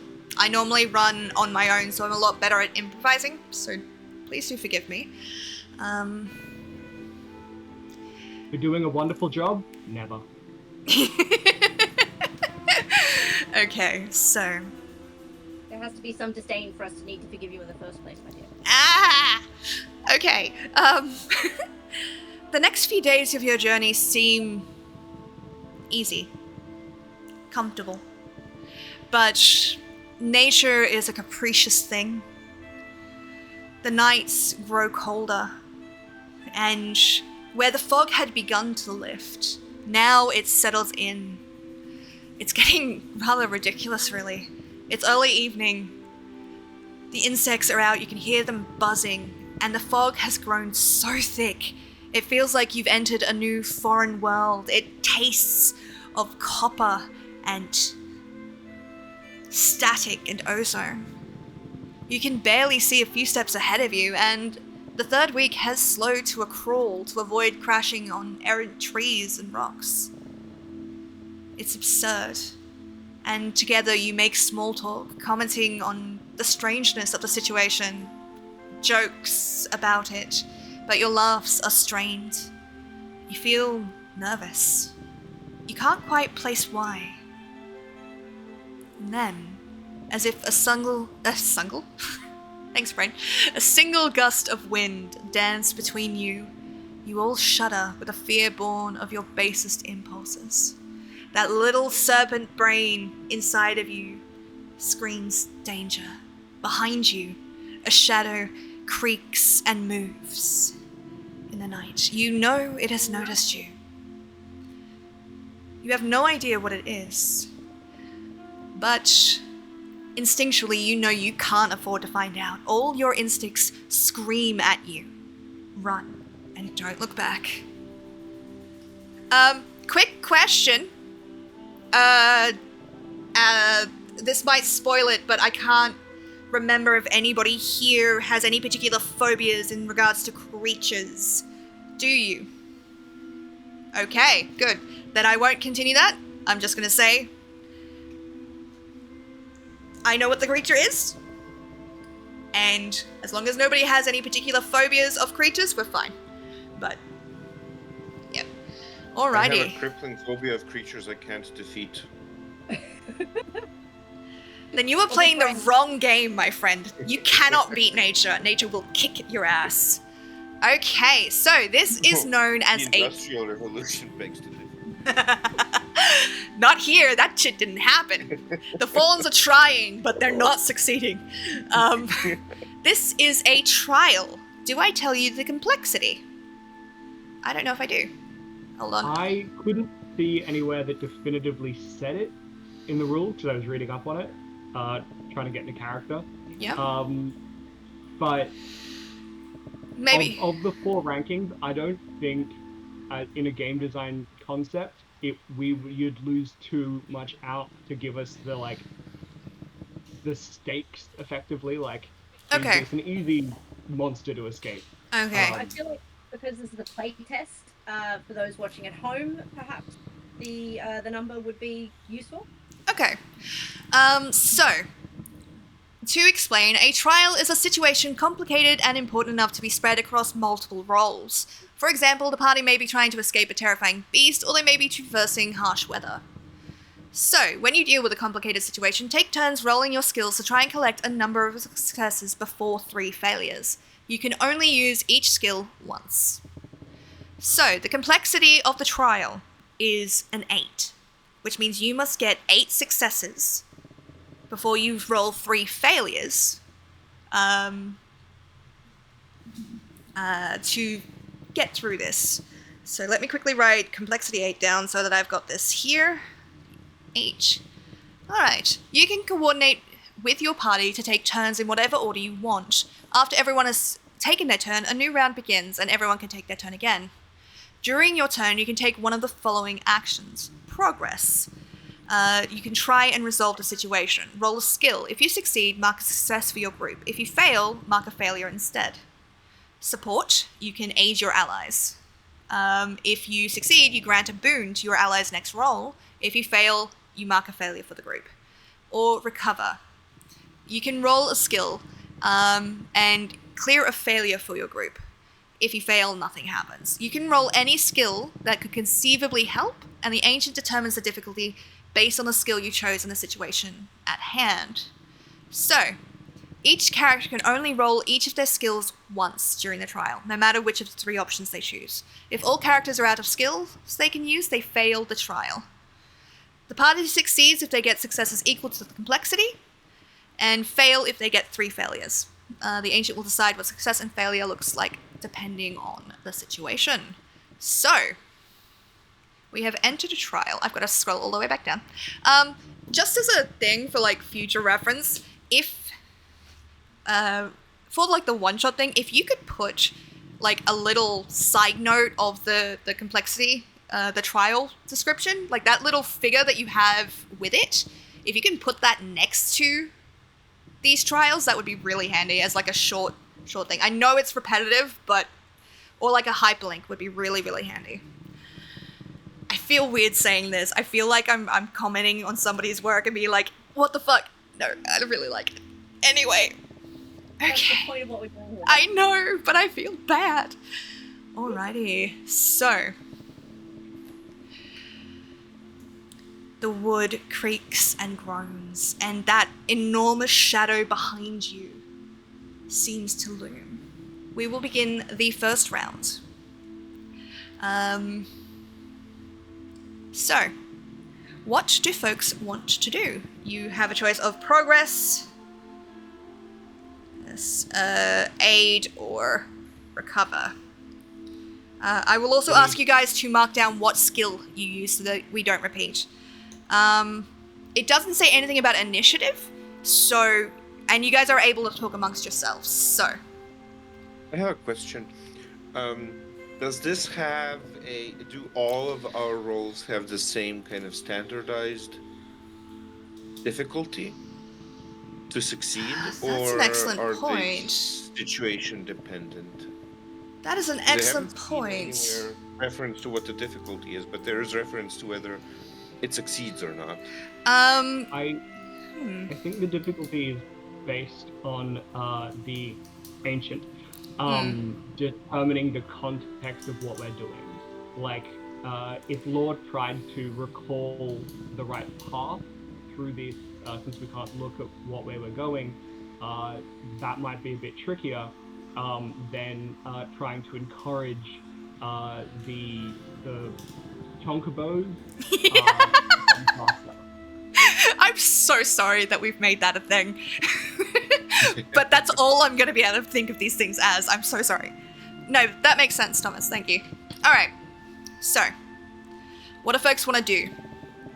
The music is not conveying the danger of this situation very well. It's very subtle and nice. But this is actually really dangerous. I think I accidentally picked the most dangerous trial that you guys have. I think so. In a trial, we can choose one of three actions, and then when we've all done one of the actions, it resets and we can go again. Yep. There's progress, support, or recover. Yep. So progress is obviously how we're gonna succeed on this. We need 8 successes, and support we can help each other. I will say. For lovely viewers at home, as well as my traveling companions, Law has. You muted. I'm sorry. Sorry. Yeah, I'm on push to talk, and because I'm in the Discord browser, if I click off Discord, it automatically stops.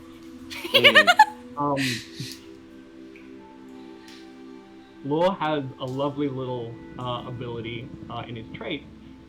He is receptive. And that means and easy to work with, and that means that if someone is trying to support Law in something, they get an extra roll, an extra boon towards succeeding. So that's just something to be aware of.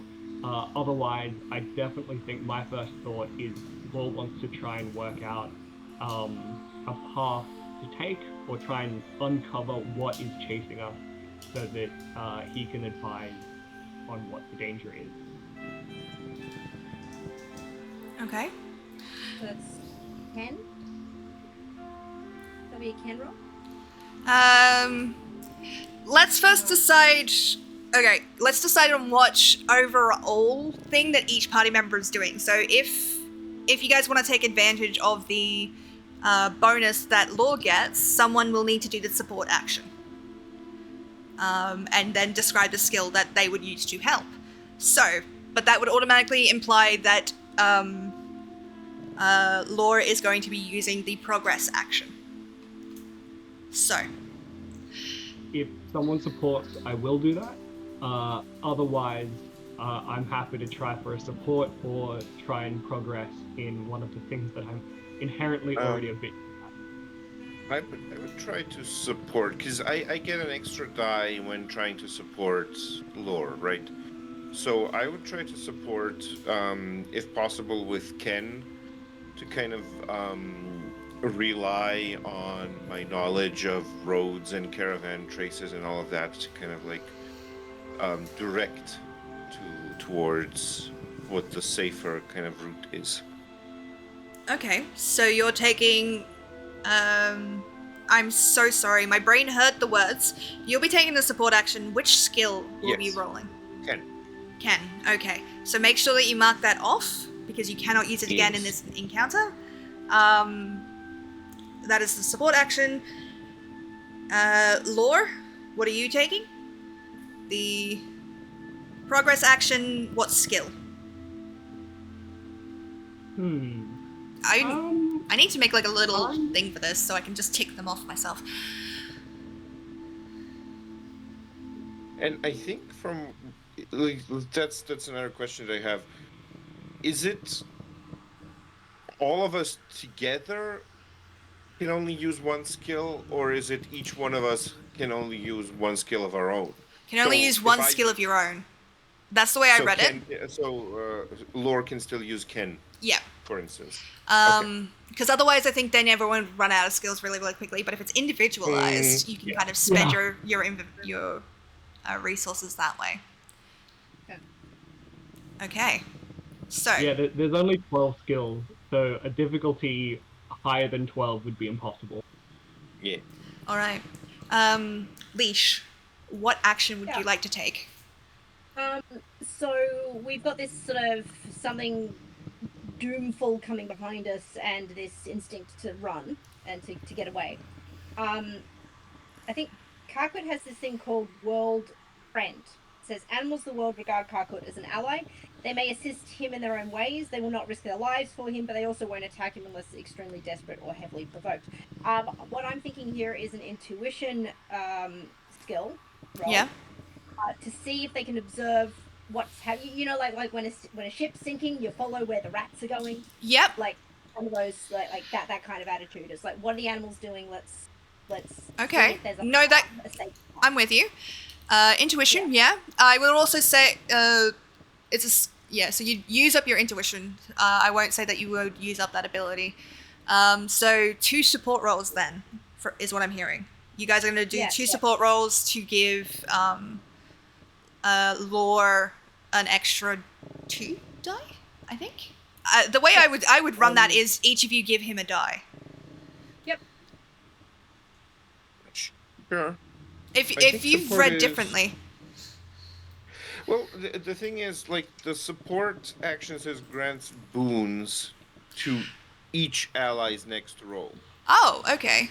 And boons and snags are kind of like, it's always plus or minus 1 die, depending on what you have more of. So it's like, giving 2 boons at the same time doesn't seem like it would be as useful, just based on, like, this is me gaming the game. This is me, like, just going really deep on the rules. No, we need that. Basically, like, we don't at the moment have any snags, which means that Thank you. giving 1 boon to Lore would give Lore 1 extra die. Giving 2 boons to Lore would give Lore still only 1 extra die. See, I read that as each one of us. extra die per, I think. Let me go back and double check.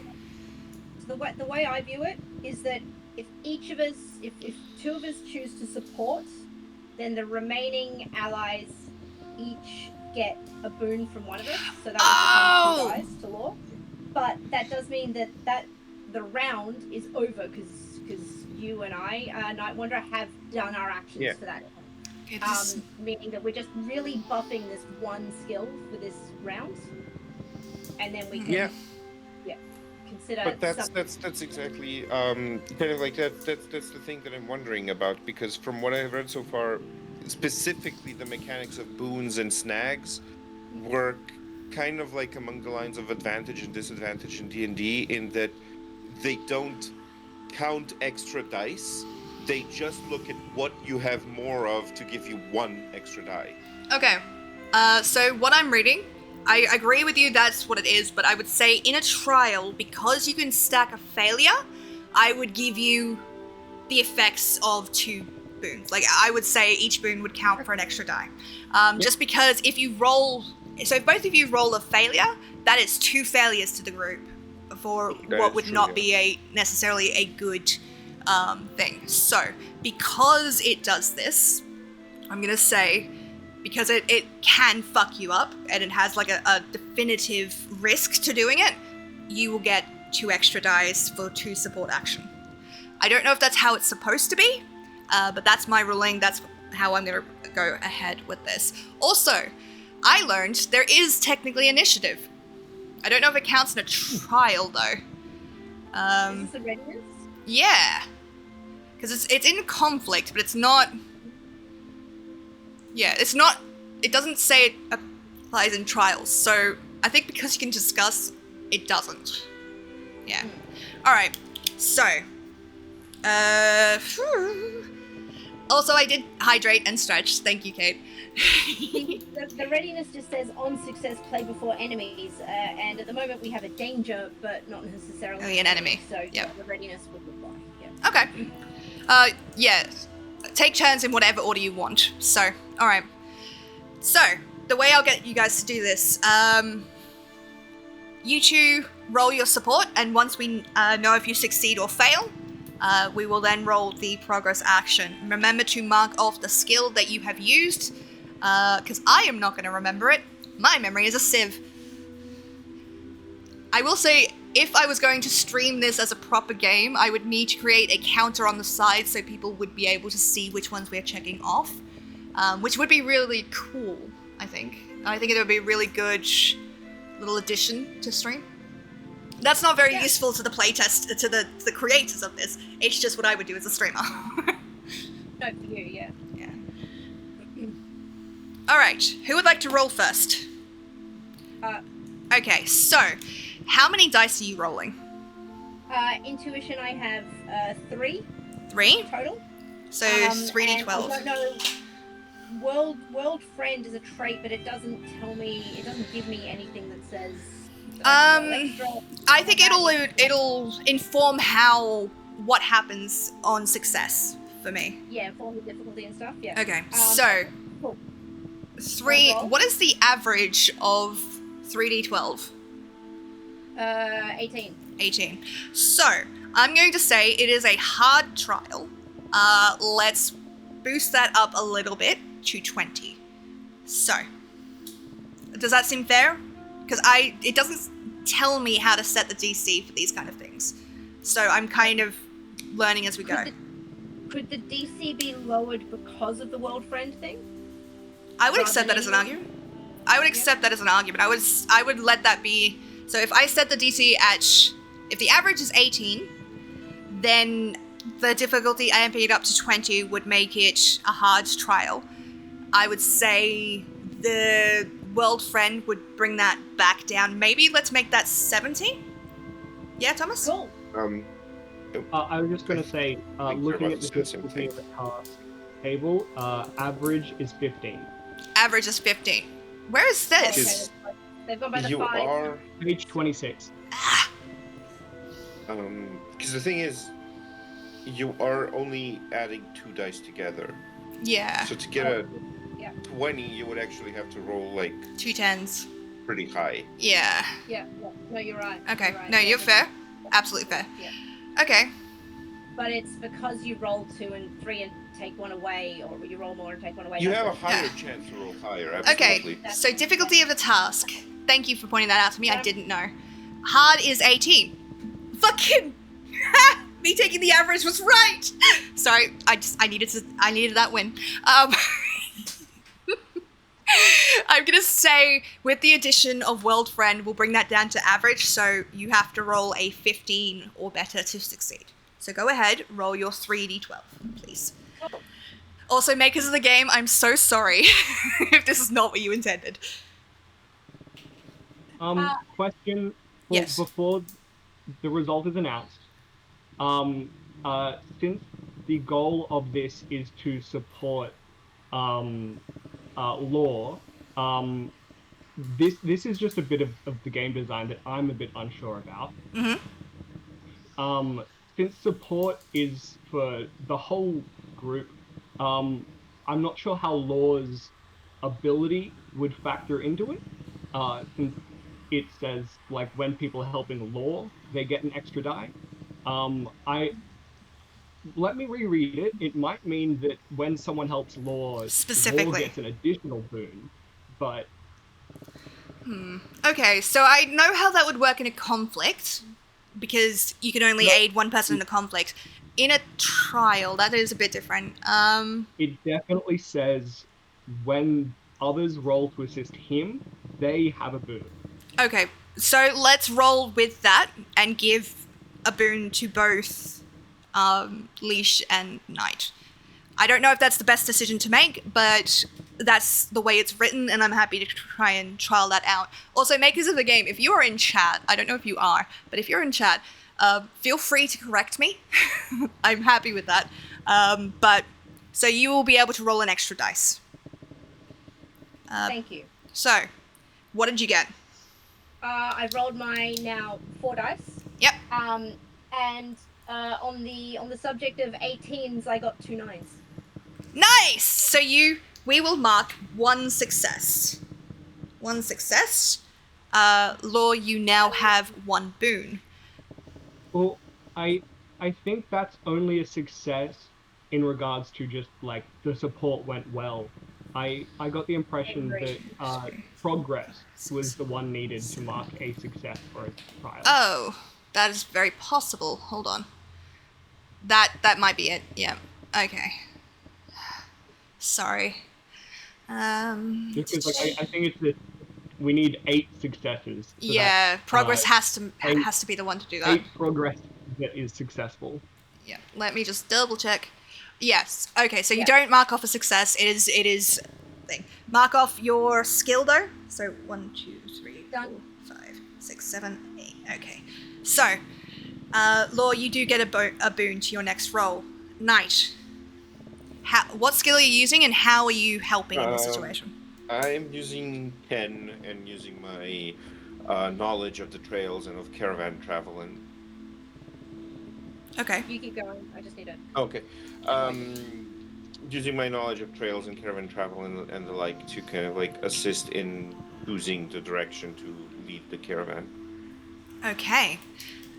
And as using- before, boon also applies to you, so you get an extra die. What skill are you rolling? Mhm, yep. I'm rolling 10. and Okay. That's going to be 3 dice total. So it is a hard task. So you will have to get an 18 or higher. Mhm. So go ahead and roll. Wow, that's 20. Motherfuckers! All right, that is a success. So you now have 2 boons to your roll. I will narrate what happens in a second. But as this is all kind of happening in the split, 30 seconds of being aware of this, or 6 seconds of this, I will get you, Law, to roll. Tell me the skill. And tell me how many dice you're rolling. And again, I'm gonna set it at the hard difficulty of, of 18. So, what are you doing? Also, if folks need to get a drink or stretch or anything, please do that. I haven't called for a break because we're a little bit behind on my stream schedule, so. While people might be pondering things, Law for this, I was contemplating either doing hunting or luck. I'm going to go with hunting. That is following trails. And taking the advice from Karkut and being informed by Lozko, Law is keeping an eye out for those animals as they are pointed out, and is mentally cross-referencing with, well, we can't follow those ones because they're just going into the wilderness. They need to be going in certain directions to match the paths. Okay. So, go ahead and roll.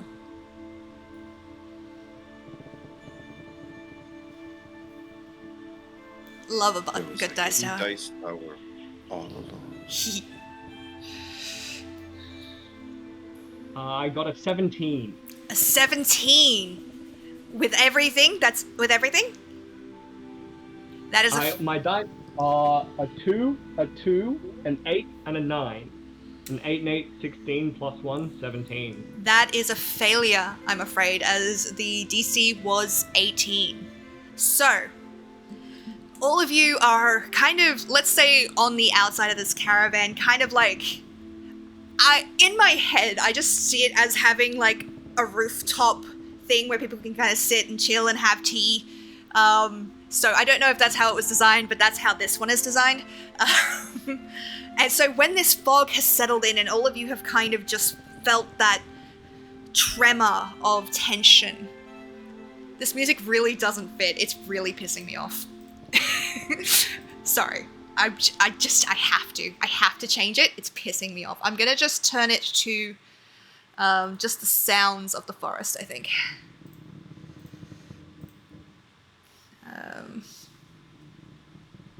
And maybe I can set hunt music? Sorry, it was pissing me off. It was throwing me so hard because I feel it needs to be tension.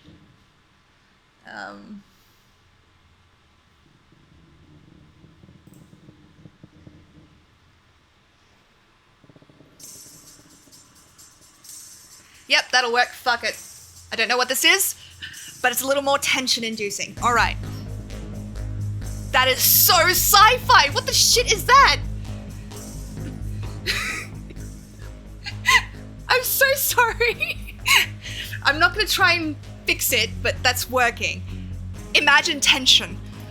Alright, so as this large shadow begins to loom over you, that is so loud in my ears, as this large shadow begins to loom over you, you guys feel that chill, that desperate, we need to fucking leave. Karkat, you kind of lean forward, grabbing onto the railing, eyes piercing into the thick fog ahead, and what you see are these large, almost for you, palm-sized spiders running around frantically, fearfully, twitching, almost as if they're in some kind of frenzy. But they do, admittedly, seem to be moving away from whatever is behind you. And just from the movements of everything, the rushing, you can kind of see some of the obstructions in the fog ahead, and you're able to kind of point them out to avoid the caravan smacking into them. Lozco, you are kind of also leaning at the front, watching. So you used Ken, right? Sharp-eyed, trying to pick out the thing. Yes. While you see these spiders, they're not your concern. The fog is thick and heavy, but you've traveled before. You've been in nature. You've had the unenviable experience of having to navigate in pure panic. And so when you've learned to watch the scrits, to watch their reactions, because sometimes they're able to catch things before you do. And Itra is particularly good at that. And if it's okay with you, I would like to have Itra kind of dive down and run in front of the two I keep going to call them choncobos. I'm sorry, we're calling them choncobos. In front of the two choncobos and narrowly kind of keep them from smashing into things with your guidance. Yep. Absolutely. Unfortunately, even as you're making these preparations, Lore, you feel this terror, and you are an analytical person by nature. You are here to learn. But you've never really faced nature's wrath like this. You've never felt the way that she speaks with thunder and bite and fury. And it's that moment when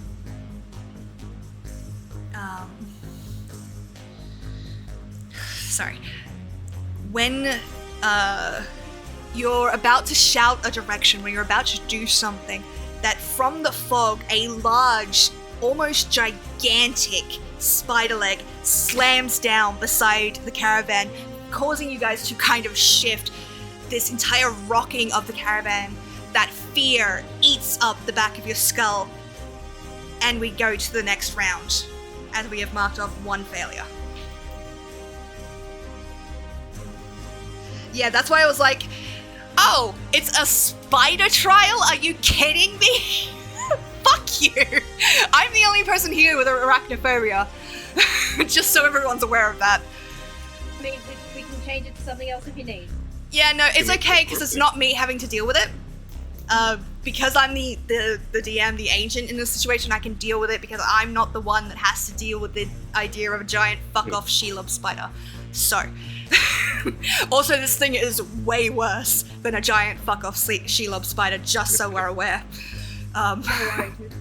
I'm also noticing something in the skills descriptions. Yep. Under Suka, it says roll to alleviate physical or mental pain, support others, and figure out what someone needs even if they don't quite know it themselves. So just a question for the creators of the game is support only supposed to be rolled as a Suka roll, but that would then grievously, greatly reduce the efficacy of the support action?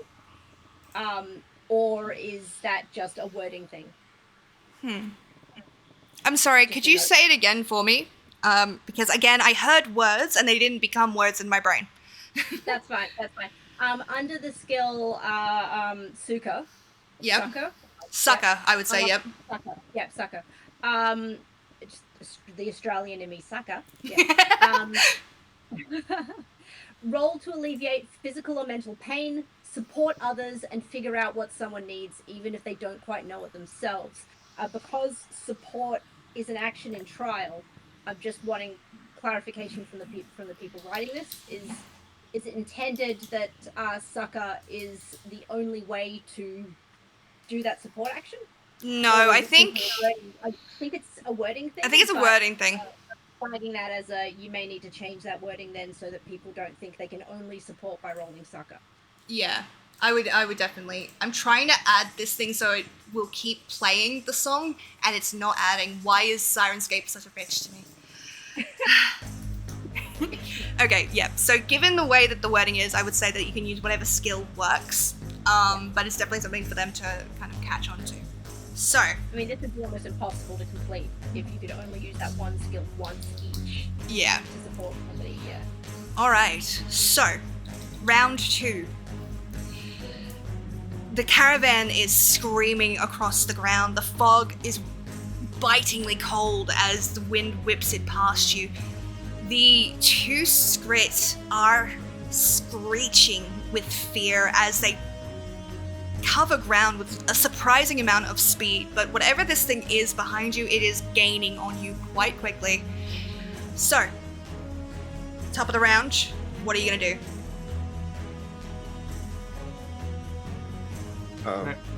Go ahead. I'd like to use spirit to sort of rally everyone to bolster them. I don't want to say it. So, like a recover thing to try and clear a failure? To try and clear that failure. Yeah. Okay. Bind together, lads. We've got this. We just got to keep our heads about us. Alright. So don't roll yet. But just remember what you've chosen. Yep. Alright, what is everyone else doing? I think if Parker is helping us recover in that sense, you know what? I think I'm going to go for it. Laura is going to try to progress, specifically in using spirit, which is the influence kind of role.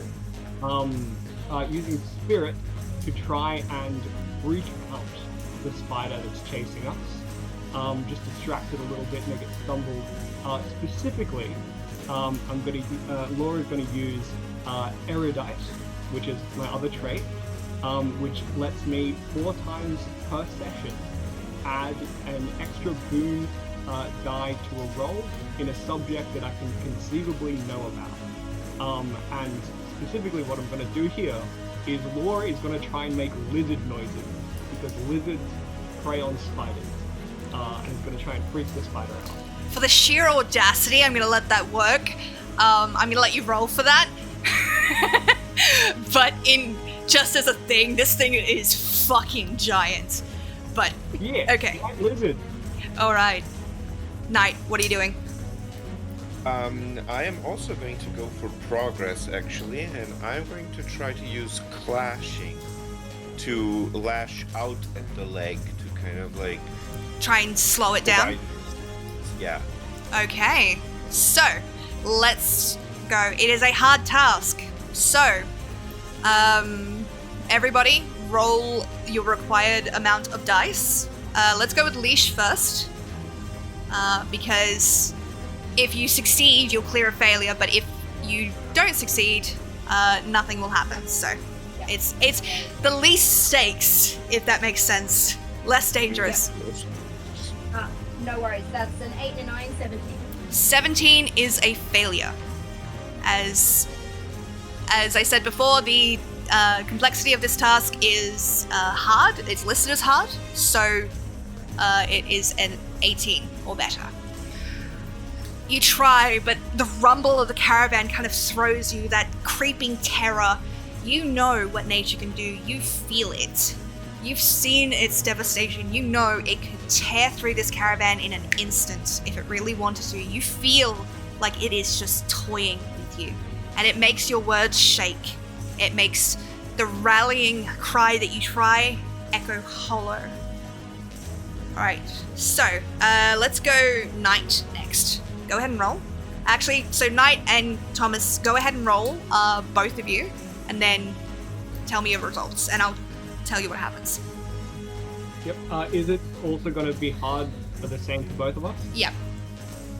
Unless you have something that adjusts the difficulty like we did with the wild spirit thing before, I'm going to say the DC for all of these rolls in a hard trial is going to be 18. Unless you can convince me why it shouldn't be.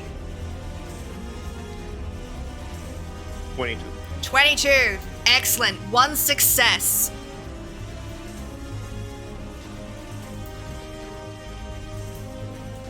With 4 dice, I got an 8, a 9, so I was very stressed. But then I got another 9 and an 11, which is a Yes! 20. Brilliant. Okay. So 2 successes. Let me mark those off. So, Knight, what weapon does Losco wield? Lusko has like a sort of crooked scimitar-like sword that is goblin size appropriate. And I think he kind of like seeing the spider leg flash out, he is actually going to kind of like jump off of the seat of the caravan, jump onto the backs of the choncobos and then onto Itra, and then just charge towards the leg on her. Okay. I was thinking if you leapt towards the leg, Itra would know, like see you and go, for fuck's sake, kind of turn, catch you, and come back to the front. If that's cool with you. You leap. Oh yeah, absolutely. You're like, fucking children. This is how you deal with this problem. And you fucking leap off the edge of this. The sword gleams in the fog, almost seems to slice through the very fog itself. It hits the edge of this spider leg. The chitin is solid, properly solid, and you feel your scimitar glance off at first, but the weight of you and the way that you fall, you're able to kind of dig in and scrape along one of the joints. Something screeches, and you were not prepared for the size of this thing. Whatever it is huge, because the sound that echoes judders your teeth. It makes the birds scream. But Itra is able to snatch you out of the air, toss you back onto the caravan, and take her place at the front again, trying to lead them through. Yeah. Lore. Again, you're not necessarily aware of the whole situation going on here. You don't know how big this thing is. How tall is Lore, by the way? Is he quite diminutive? Not as short as a goblin, but... I feel like Lord's probably going to be similar in height to me, because that's how I view the world, so probably Christ. around 6'3". Tall, willowy, we love it. Most of you, Lore, up until this point, has not really struck you as a very loud individual. A very curious individual, but not a loud one. And some spark of knowledge in the back of your mind echoes. You remember seeing spiders run from lizards at home. You remember watching, not with joy or anything more than intellectual curiosity, that the rattling sound that the lizards hiss would drive the spiders from their den.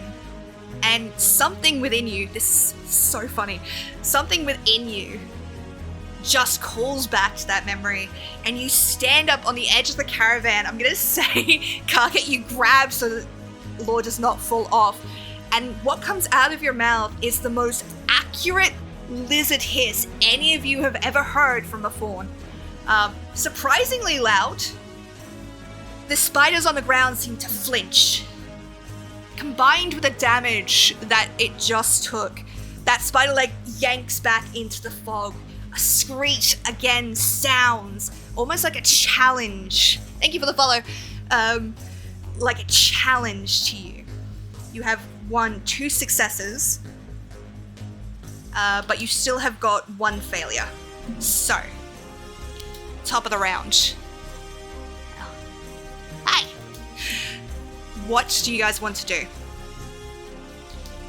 Remember to mark off the skills that you've used. Once you run out of skills, this challenge will be over, and you will have failed. I love a good conflict session. This is fun. I am like jittering. Harcourt's not great in combat. They're much better as a support role, so they're going to try again to support. Okay. But they'd like to use hunting. So again, they're going to try and roll to see if they can point out. I'll return this combat music in a second. Yeah. Actually, ooh. Could I instead roll communion to see if any sort of presence of the green may help with giving us a hint as to what's going on here and whether there's a different way of resolving? Okay. So you want to do that as a support? Or do you want to do that as a progress? Because progress would also work for that. Alright, let's do that as a progress using the Sense the Wilds thing. So Sense the Wilds means I can commune to sense the green. Okay. So get ready for that. What is everyone else doing? I would like to try and roll. I would like to use the recover action, Okay. and I would like to use vigor to kind of just because I'm now on Itra and kind of like at the forefront, and I'm just gonna try to kind of like Calm the birds. Yeah, like just kind of like try to take over the lead of the caravan so that they actually like more closely follow the way that we are crashing through this area. Okay. Go ahead, roll again. Hard trial without anything to kind of work against that. I'm gonna stay still 18. Thomas, what are you doing?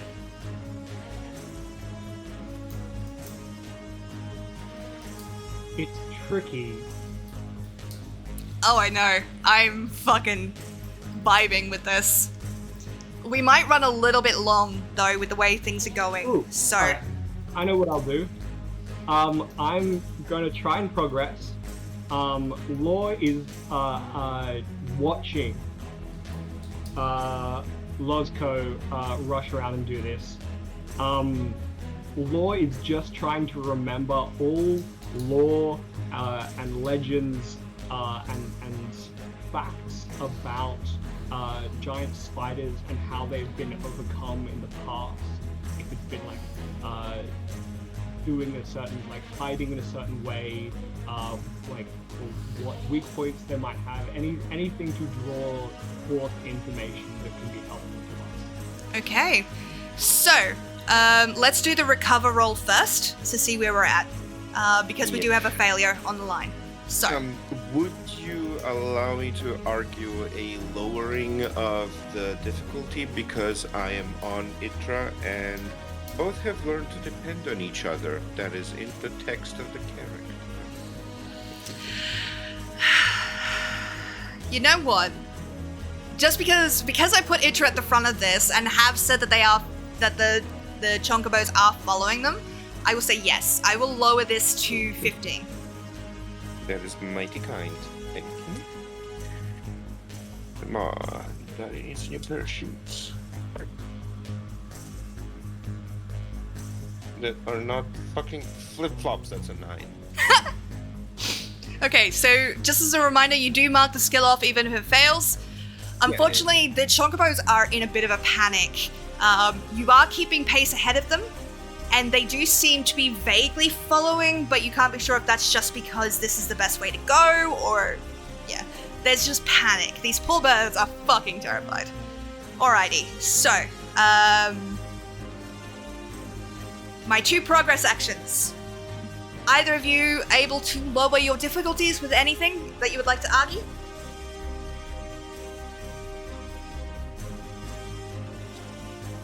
Otherwise, please roll. Because Sense the Wilds is a trait, perhaps that helps the difficulty go down a little? I'd let it, considering I have what I have in mind. Yep, okay, cool. Let's just boost you up a little bit in my sound. Thomas, can you lower your difficulty in any way? I was just thinking, since this is just recalling information about like giant spiders, doing a quick like run through the mental logs.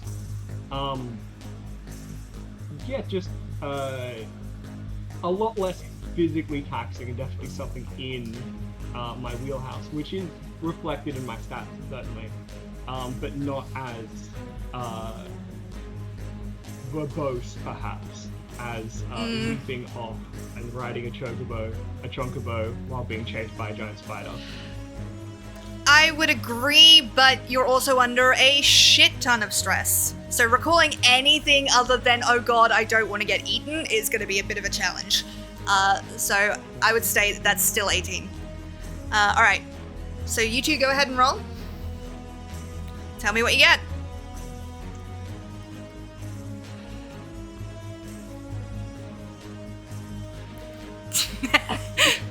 We love to see That's a it. 9 and a 7, 16. 16 will pass because you had your difficulty lowered. Thomas?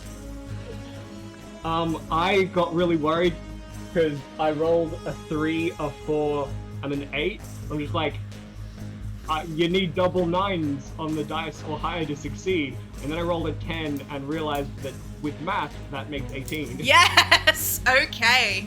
So, for the both of you, I'm gonna do Karkat first. Karkat, you've kind of, because the trembling of this caravan has kind of forced you to bear down, crouch down a little bit. You are quite tall, so you don't want to throw your weight off. Lowering your center of gravity is going to help you. You place your hand down on the top of the caravan. You let your senses expand. Try and breathe in and out. You hear the rush of the chocobos. Sorry, I'm so sorry, developers. That's what they are. That's what I'm going to call them. You hear their frantic breathing, the crash of their feet in the soil. You hear the skittering of the spiders, and your vision seems to blur as instead of the world around you, you see it almost dimly in the background of this effervescent green that floods through the world. And even though the place in front of you is fog, even though you cannot see ahead of you, there's this almost instinctual pulse at the center of your heart. And as you kind of look forward, you see large strands of spiderweb crossing in a certain direction ahead of you that you're currently rocketing towards.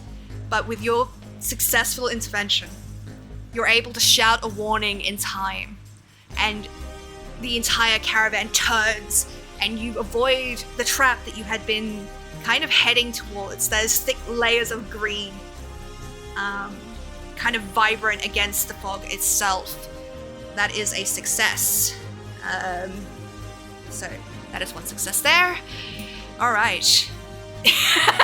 I saw that. Law, you're trying to think. There's a lot going on. Spiders. Big fucking spiders.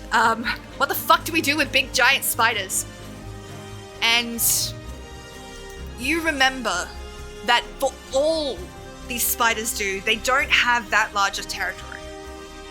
If you can keep moving, if you can keep running and stop yourself from getting slowed down, you should pass out of this territory pretty fucking quickly, assuming that you've come into it like halfway kind of thing.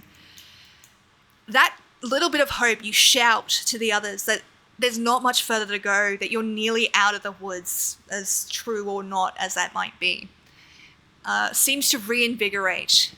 The chocobos seem more determined in their steps. They seem still panicked, still frightened, but now they have a goal. Now they know they're nearly safe. They're nearly out. These spiders will not... I cannot read that. Oh.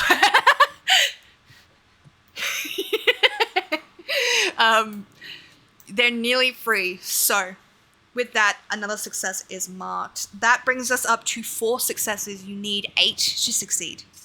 So, top of the round. What are we doing? I'm gonna try to keep on recovering. Okay. This time with just pure blind luck. Okay.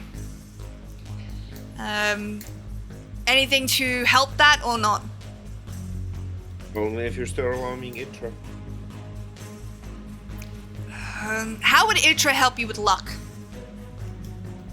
Think on that. Well, Think on that while I set up the other two, and then. I have the first sentence of the description.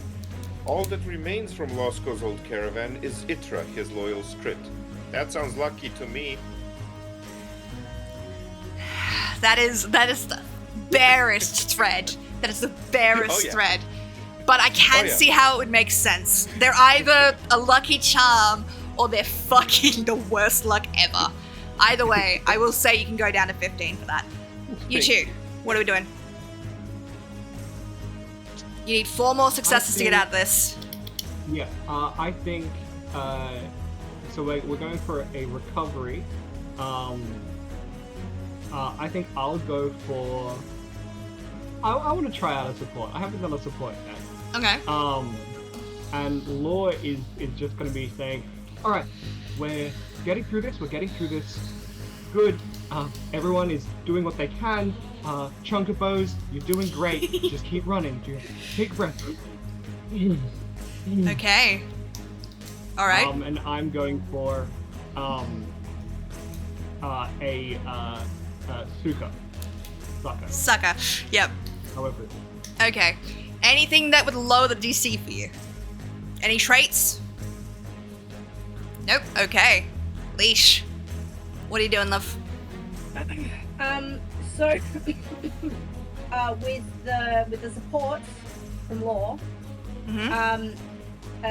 Kaka would like to try and progress. Okay. Also, Um, Knight, you will get a support as well if this succeeds. So we'll do the support roll first. Right. Leash. Okay. So they'd like to try and use the hunting skill off the back of their sense of the wilds to see if, as their sense of the green magic is still sort of fresh in their mind and their vision, if they can then use hunting to find a trail or a safe path. Okay. I will allow it because you succeeded well on the Sense the Green last time. I will allow you to lower the difficulty to 15 for this one. I love that the rules of this game are what you can convince me they are. So, let's do the support roll first, see if you guys get a boon. So, difficulty 18.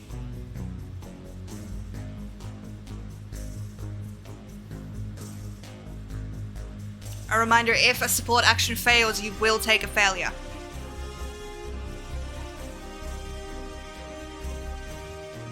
Alright. One of my dice did fall out of the tower. I don't physically know how. You want me to re-roll that or go with that roll? I'm happy for you to re-roll. I would always re-roll something like that rolled out of a thing or was cocked when it landed, so. It didn't help. I got my highest of 3 dice were 2 17s. I didn't declare erudite before I rolled, so I'm not gonna apply it retroactively as a spare. Okay. So that is a 14 and a failure. A failure. Damn. Your words ring hollow.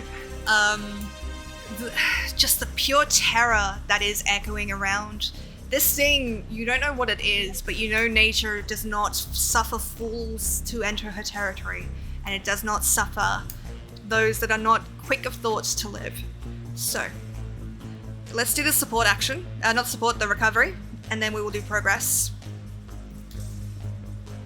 That's 22. 22! You do erase a failure as luck. You kind of lean forward to Itra, hand on that brilliant purple feathered mane of hers. And no matter what happens, no matter what goes on around you, you know at the end of the day that you two are in this world together, and if it so happens you're going to go out of this world together, but right now you're alive and you're running and you've got each other's backs. And something about that confidence, the new way that Idra finds her steps, rallies the chonkobos behind you. I love that I'm saying that in such a serious voice.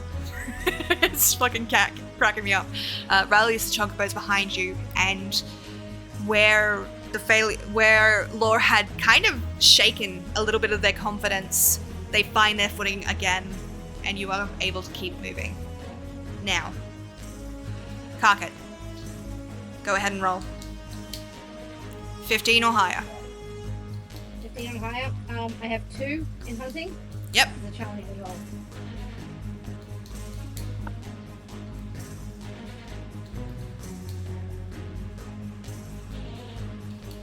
That's a 9 and a 6. Nice. Just. Nice. Me having to do math again, Exactly you fuckers. 15. 15. It's just 15. Thank you. Like, guys, come on. I'm bisexual. I can't do maths. So, while your vision has It's not deciding. You're not deciding between 2 dice. You're combining them.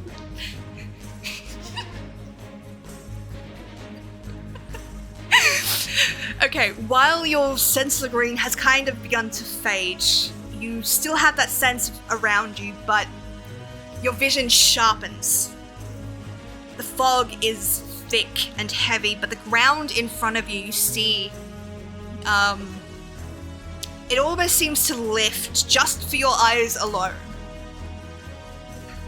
Lightning in places, you see corpses of large animals are strewn about, desiccated and withered. You see more of those sticky strands between trees and scattered across the ground. But you also see a pathway in the fog it's jagged and leaping, very much like a prey trail, but it seems to narrowly dodge through a lot of this stuff, and you're able to guide the chocobos with intense, almost, I'm gonna say, like, you don't have to go with this, but it's almost like an instinctual connection, because shouting your escape plan in front of a giant thing is probably not the best idea. But actually no, you shout it to Lozco, who is currently leading everything, and Lozco, with that help, you're able to see that trail through the fog. So for the moment, you guys have another success added. 3 more to go, with 2 failures. With 1 failure on the board, you have 2 of those left. So, top of the round. I'm gonna take a drink. You mean we can't decide, unable to do math? Fuck off. I can't decide on which kind of math I'd like to do, whether or not the numbers should be combined or subtracted.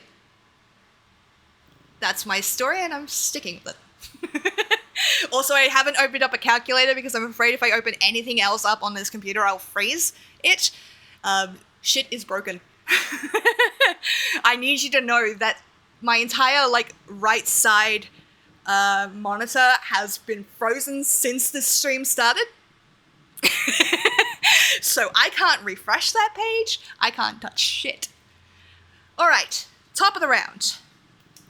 What are you guys doing?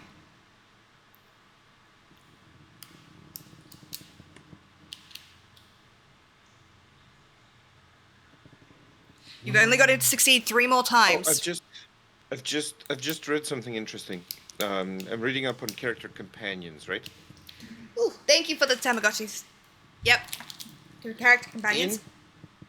In trials, a character companion doesn't have its own turn. Rather, when you elect to use a skill, you can use either your own rank in that skill or your companion's, provided that it can feasibly help you. Yep. You can still use each skill only once, whether you use your own value or your companions. But that means that I have a couple more skills that I have a higher rank in. Okay. At least. Yeah. Rank in. Happy with that. It's Itra has rank 1 clashing, communion, hunting, intuition, and vigor. So I would like to try, and we have 1 failure on track, which means that we have space for 2 failures. So I would like to try and use Itra's intuition in this, while still kind of leading the way. So you want to make a progress action? Yes. Okay. What about the rest of you? What are we doing? I hope you guys are as tense about this as I am. I'm fucking vibrating in my seat. And I know what's happening. Is after failing to inspire others, and after failing to have been inspired by others, and the presence of nature so violently visceral at the moment, Laura's just taking a moment to pull themselves back from a panic attack. Okay, so a recover action. Alright. Well, Is that what you wanted to do? yes. Okay. But using stability, I think it was, yes. Okay. Leash?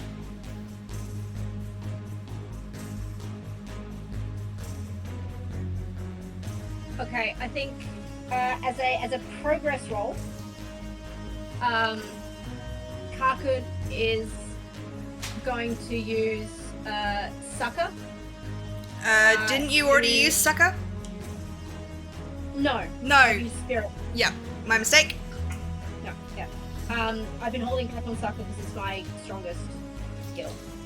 And also in case somebody got hurt, but that doesn't seem to be happening right now. But one of the things you can do with Sucker is you can figure out what someone needs even if they don't quite know it themselves. Okay. So this is sort of spotting where the I guess where the member most in need mentally in Okay. the group is, to try and bolster them and help them push through a little bit, or even just rally the group in some way. Okay. But either way, it's being attempted sort of holistically. Okay. Which is what Market knows best. I will say we will do the support action, then the recover action, then the progress action. Sound good? Cool. Alright. Thank you. Roll me your support. Unless you have something that would lower the difficulty, it is 18.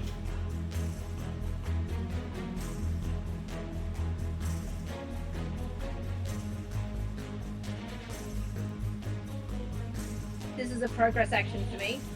Oh, I thought you said a support action. No, this is progress. Progress, okay.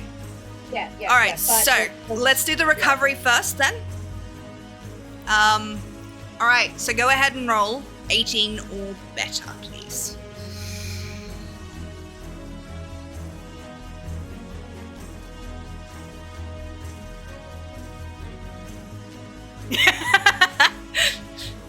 I'm guessing that's not a good result. These D2s are killing me.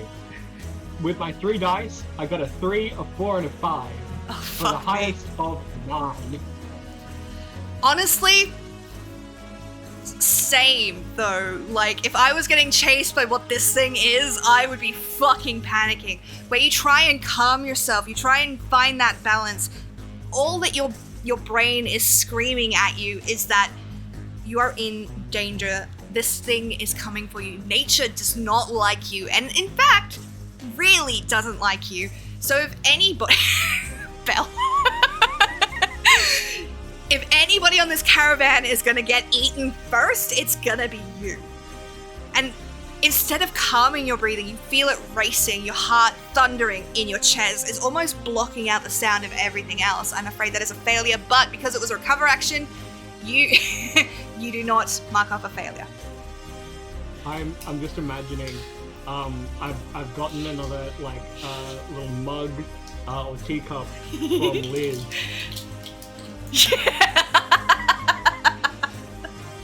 Absolutely not drinking any, but trying. Yep. Alrighty.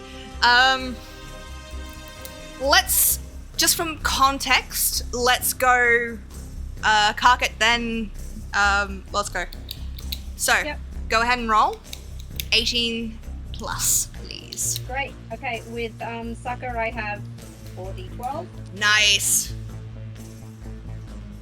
Yeah. So that's a 12 and a 9. Fuck yes. That will succeed. Okay. You're in tune with a lot of things. Like, that is kind of your superpower.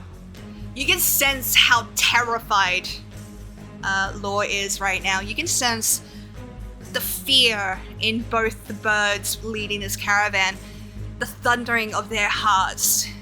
You know what they need most right now is just proof that they're gonna get out of this. Proof that they will survive. Does Karkat have any major scars?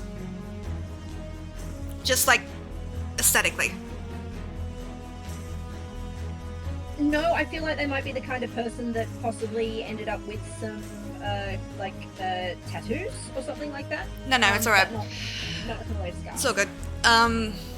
I'm gonna still kind of focus very much on that connection with nature. And you know that even though these two birds are terrified, you know that these birds are capable of outrunning a storm. You've seen them do it. You have seen birds like them carry goblin cities out of harm almost daily. You know they can do this. You know they can get out of this. And that's that reassurance, that sense, that connection transmits down through the caravan, following that same thin verdant line, wrapping around their hearts, and you feel them steady. They're not just birds. They're not prey. They've got this. They're fucking fast. Yeah, they've got a caravan attached to them, but they've outrun fucking nature herself. They can do this. And speed picks up. Alright, Knight, go ahead and roll your progress, please.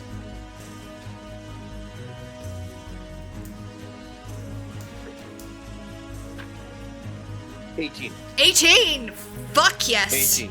What was the thing that you rolled? I was rolling is Itra's intuition for progress. Okay.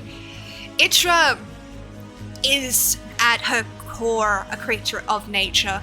She may not be favored in nature's eyes because of her companionship with goblins, but at her core she is a creature that nature still calls her own.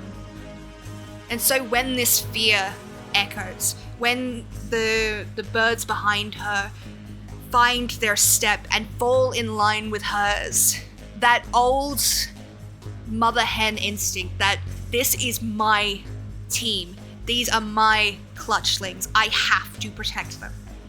Nature recognizes that. Nature knows that. And it gives something back to its creatures as the fog begins to lift. Itra, seeing something that you don't, twists suddenly, a sharp turn to the right, and bolts across the ground. You feel the thudding jar of her steps. The chocobos behind you follow, and as you turn, as the caravan makes that awful sound of wood crashing against wood as it crumbles across the ground, rocks scattering everywhere, you see a large, jagged rock. You hadn't seen it in the fog, but it almost seemed placed there to fuck up anything that was running. And Itra saw it, and you guys nimbly skirt around it. Alrighty, so where we stand, one success will get you out of this. You have 2 failures left to use up. What are we doing?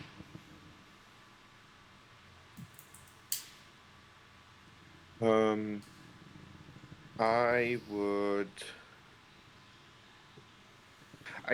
No, I can't do that. That's. I'm vibrating with excitement. Like, this is ridiculous. My adrenaline is like, This is my favorite part of DMing, by the way. This adrenaline rush. Yeah. I have a question. Yes, I may have answers. So it says that I can use the ranks of my companion instead of my own ranks. Mm-hmm. And I have this note that says I have a snagged communion due to my light armor. Okay. I have communion at 1 rank, and so does Itra. Would Itra have the snag? Is that what you wanted? Yes. Tell me how you want to use it, and I'll tell you. Let me just double check. Because communion is all about getting in touch with Nature. Jesus. Nope, very much not Jesus. Not Jesus. Yes. It is with getting. Where is the thing? There it is. Communion. Roll to communicate with the natural world on a spiritual level. Earn the trust of animals and green touch beings. Discover information about nature and her creatures. Yeah, so I think that in general, when it comes to this, Blasco definitely would much more rely on Itra's instincts when it comes to things like this than his own. Yep. Because he himself being a goblin, they literally the first sentence about goblins is they take from nature and then run away from the consequences. So I think the run away from the consequences part, he very much just like hops onto Itra is like, Oh, we have to relying go. on you to take me away from, yeah. Okay. Like, please do the thing. So the question is whether Itra would have a snag on communion since Itra doesn't wear armor. Okay. Blasco does, but it's kind of like a gray area. I would of say- the rules, so it's up to you. Yeah, the way I would rule this is because right now you're not. Losco is not communing. Itra is.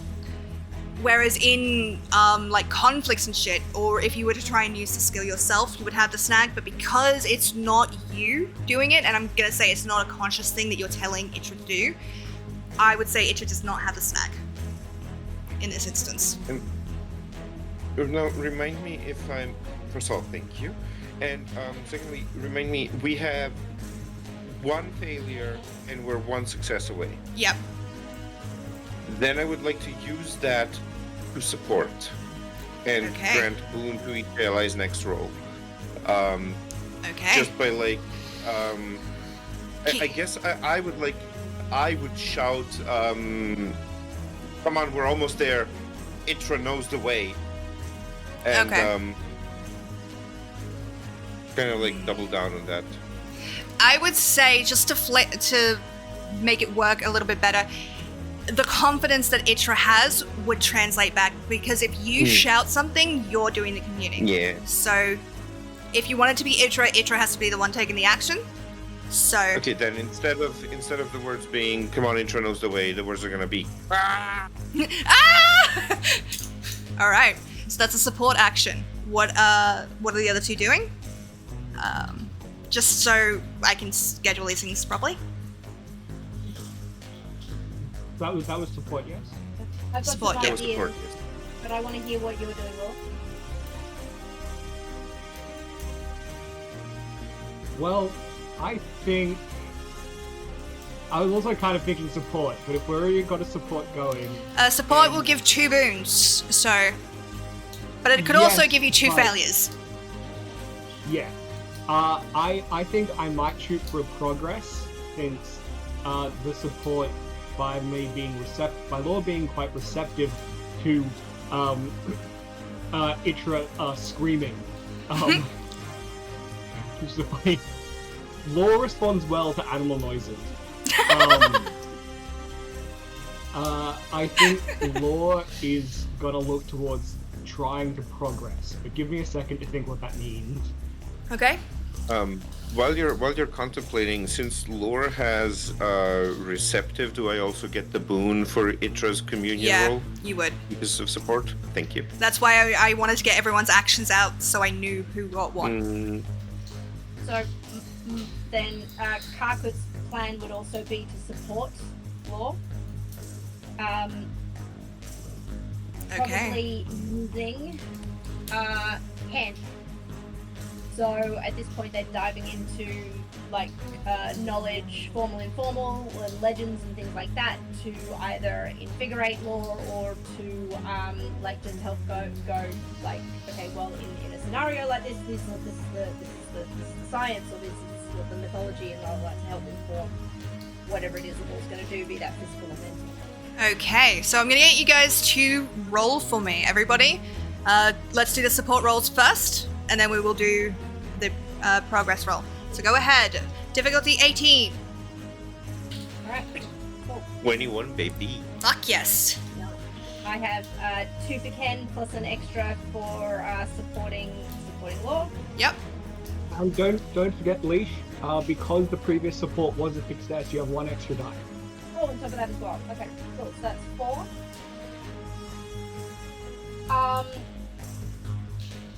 Yeah. 2 1s, a 2, and a 9. So lucky break. Lucky break? Yep. What's that? Lucky break used to re-roll failed rolls. Okay. Do Plus it. 1 per rank in luck. So I have 2 ranks in luck. I read that as you can roll 2 lucky breaks. Yeah, so re-roll 2 of your dice. All right. Cool. That's the way I would read that. The luck skill says also you can re-roll 1 failed roll per session for each rank you have in luck. So that's So it's to a re-roll whole roll. That would be rolling all 4 die again. But it takes 1 of my lucky breaks. That is my reading of it, but we'll leave it to I'm so our, sorry, I was answering a message. youthful ancient. Ooh, flattery. I'm very susceptible to flattery. Okay, We'll get you over there, darling. so, So the way we're reading it, it says you can re-roll 1 failed roll per session. So to Thomas and I would mean re-rolling all 4 die. okay. And then because I have 2 luck skills You would be able to do that 2 more times. within the narrative, and I have 2 opportunities to use the lucky break. Okay. Yeah, I'd say I would read that how that works. So go ahead, re-roll all the die for this roll. So go ahead and re-roll your 4 die. See if we can get the support. I won't count it as a failure, as it is a Yeah. re-roll. And that would just be unfair. Stack 2 failures on the same one. That's what I was hoping for. That's an 11 and a 9, 20. Fuck yes, okay. Alright, so that is 2 successes, which means you have 2 extra boons. Go ahead and roll your progress, and I will explain what happens.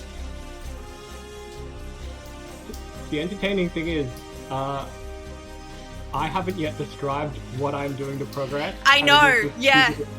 I need you to tell me, please. Excellent. Law is freaking out. We've established this. Today, like this part of today is not going great. Law got to poke a ghost. That was excellent. Got to have some wonderful tea, and got chased by a giant spider. New experiences, which we love. Law is holding onto that teacup and just stands up, turns around, and throws the teacup at the giant spider. Oh my god. Okay, yep. What skill is I'm that? rolling pure luck. Go Things for are it. out of Law's hands. All and right. He does not know how to cope, but he hopes things will work out. If this succeeds, this is the funniest shit I will ever see. Go. It's too funny not to let happen. That would mean that Kaku with that pen is saying, like, hit them right between the eyes. Hit them in the right spot, you'll blind them. Turns out the spider's allergic to the smell of cinnamon. I got a 2, a 7, a 9, and a 12. So Oh, that'll nice. be a 21. 21. All right. Okay. Keep up powered go. That will mark your final success. So, let me just quickly stop this music from playing. It's fucking so loud. Just gonna stop everything again. Okay, so let's go night first. So, your fear translates across to Intra. She feels it. And that companionship, you see her head turn to you. What color are her eyes? Yellow. Yellow. Those gleaming yellow eyes in the night, they have been a source of comfort, of steadfast loyalty, and she meets your gaze, and there is an impish joy there. That is, she will get you out of this. There is no way some fucking Punktown spider is gonna get you two. No matter what happens, you're in this together. Her footsteps are quicker, and she lets out a squawk that tells you you're near the edge of the forest.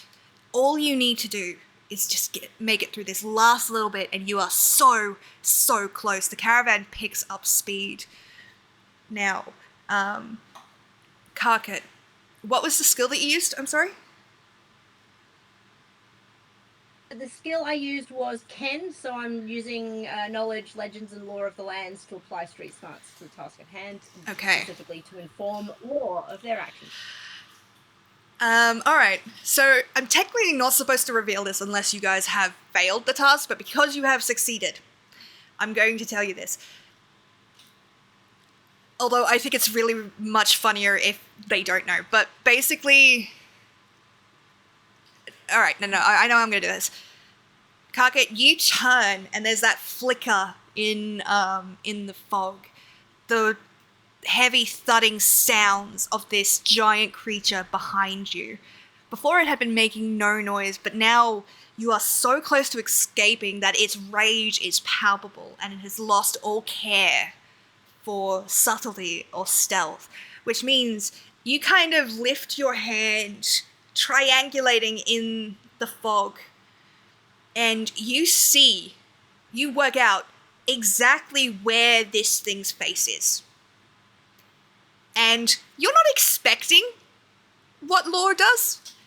Honestly, you weren't sure what you were going to do with this information, but you know you've worked it out.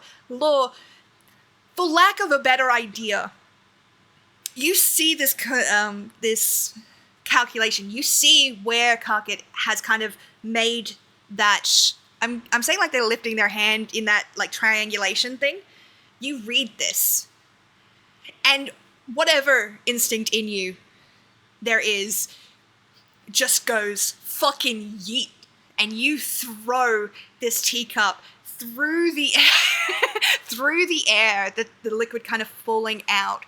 It hits something as it bursts a little bit through the fog, this many-eyed, enormous spider-like head pushing through, the mandibles outstretched, a screech echoing in the night. This cup, end over end over end, hits it directly in one of its million eyes. This thing has a million eyes.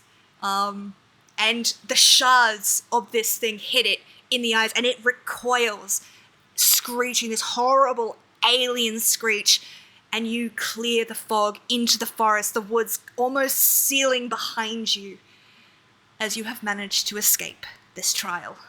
Well done, my loves. We all joined in eventually, but not yet. Okay, so I need to bring this up. It is currently, I said 3 hours for this session. It is currently coming up on 3 hours. So, I have an extra space of about 4 hours, so another hour, but I am aware that other people are up very late right now.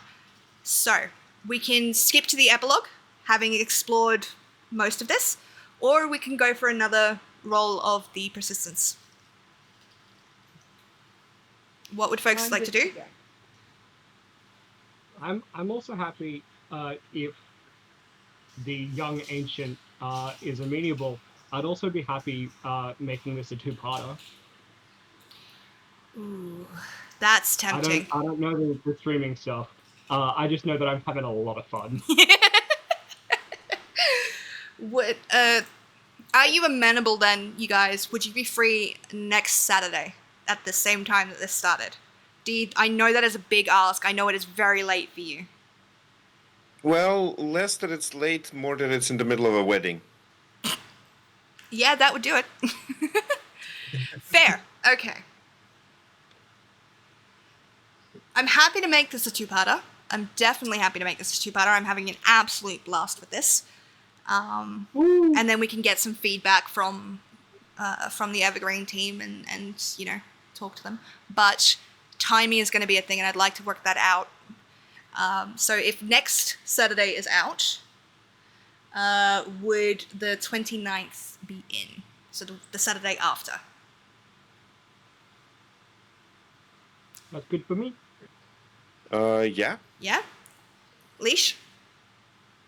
There's a thing I wanted to do, but I haven't locked it in yet, so let's say yes. Okay. Alrighty. So, my clever adventurers on their little journey to Haven, you've overcome a lot. but the caravan is still rolling. Thank you for the Tamagotchi Sparrow time. This wasn't originally going to be a two-parter because I didn't want to try and schedule 2 parts to anything because scheduling is a bitch. But since everyone's amenable, I will make the next stream at 12 p.m. the same time that this started, on the 29th. Language. I don't spew profanities. I enunciate clearly like a fucking lady. Sorry. Sorry. Okay. So, while we have not yet finished the adventure, can we kind of just give a bit of a impression? I'll give my impression at the end. But what do you guys think of this system so far? I'll chime in first as an eager beaver. As someone designing their own TTRPG and who has consumed so many TTRPGs before, I think this system is very well designed in the narrative play style. I absolutely love the fact that, like, in trials, you have progressed towards the goal, recover to make up for a mistake or help people as the primary things. And I also appreciate, as someone who is both an optimizer and who has played for optimizers, I quite enjoy that you can't repeat the same skill multiple times. Like I've played at tables before where effectively the bard who has maxed out, absolutely maxed out charisma-based things, uh, only rolled that and the entire session and succeeded every time, but it was all very like dramatic and entertaining. I do like that there is that little, like, you've got to creatively think about the width of your character, not just what they're great at. But I could also see like an upgrade, 'cause we don't know about the upgrade stuff. We haven't looked at that yet. I could see an upgrade of, like, choose one of your skills. You can use it twice in a trial or something like that. Like, Yeah. really, like, I'm good at this and I'll focus on it and repeat it a bit. Yeah, no, loving the system. The vibe is very on point. Nature is scary. Yeah. Leash, do you want to give us your impressions next? And it's literally just because I followed up through this thing. No, that's absolutely fine.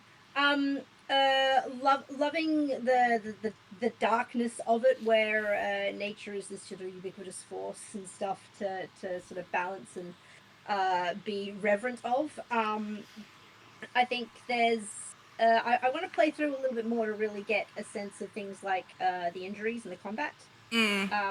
But so far, so good. I do love the simplicity of max 5 D12s.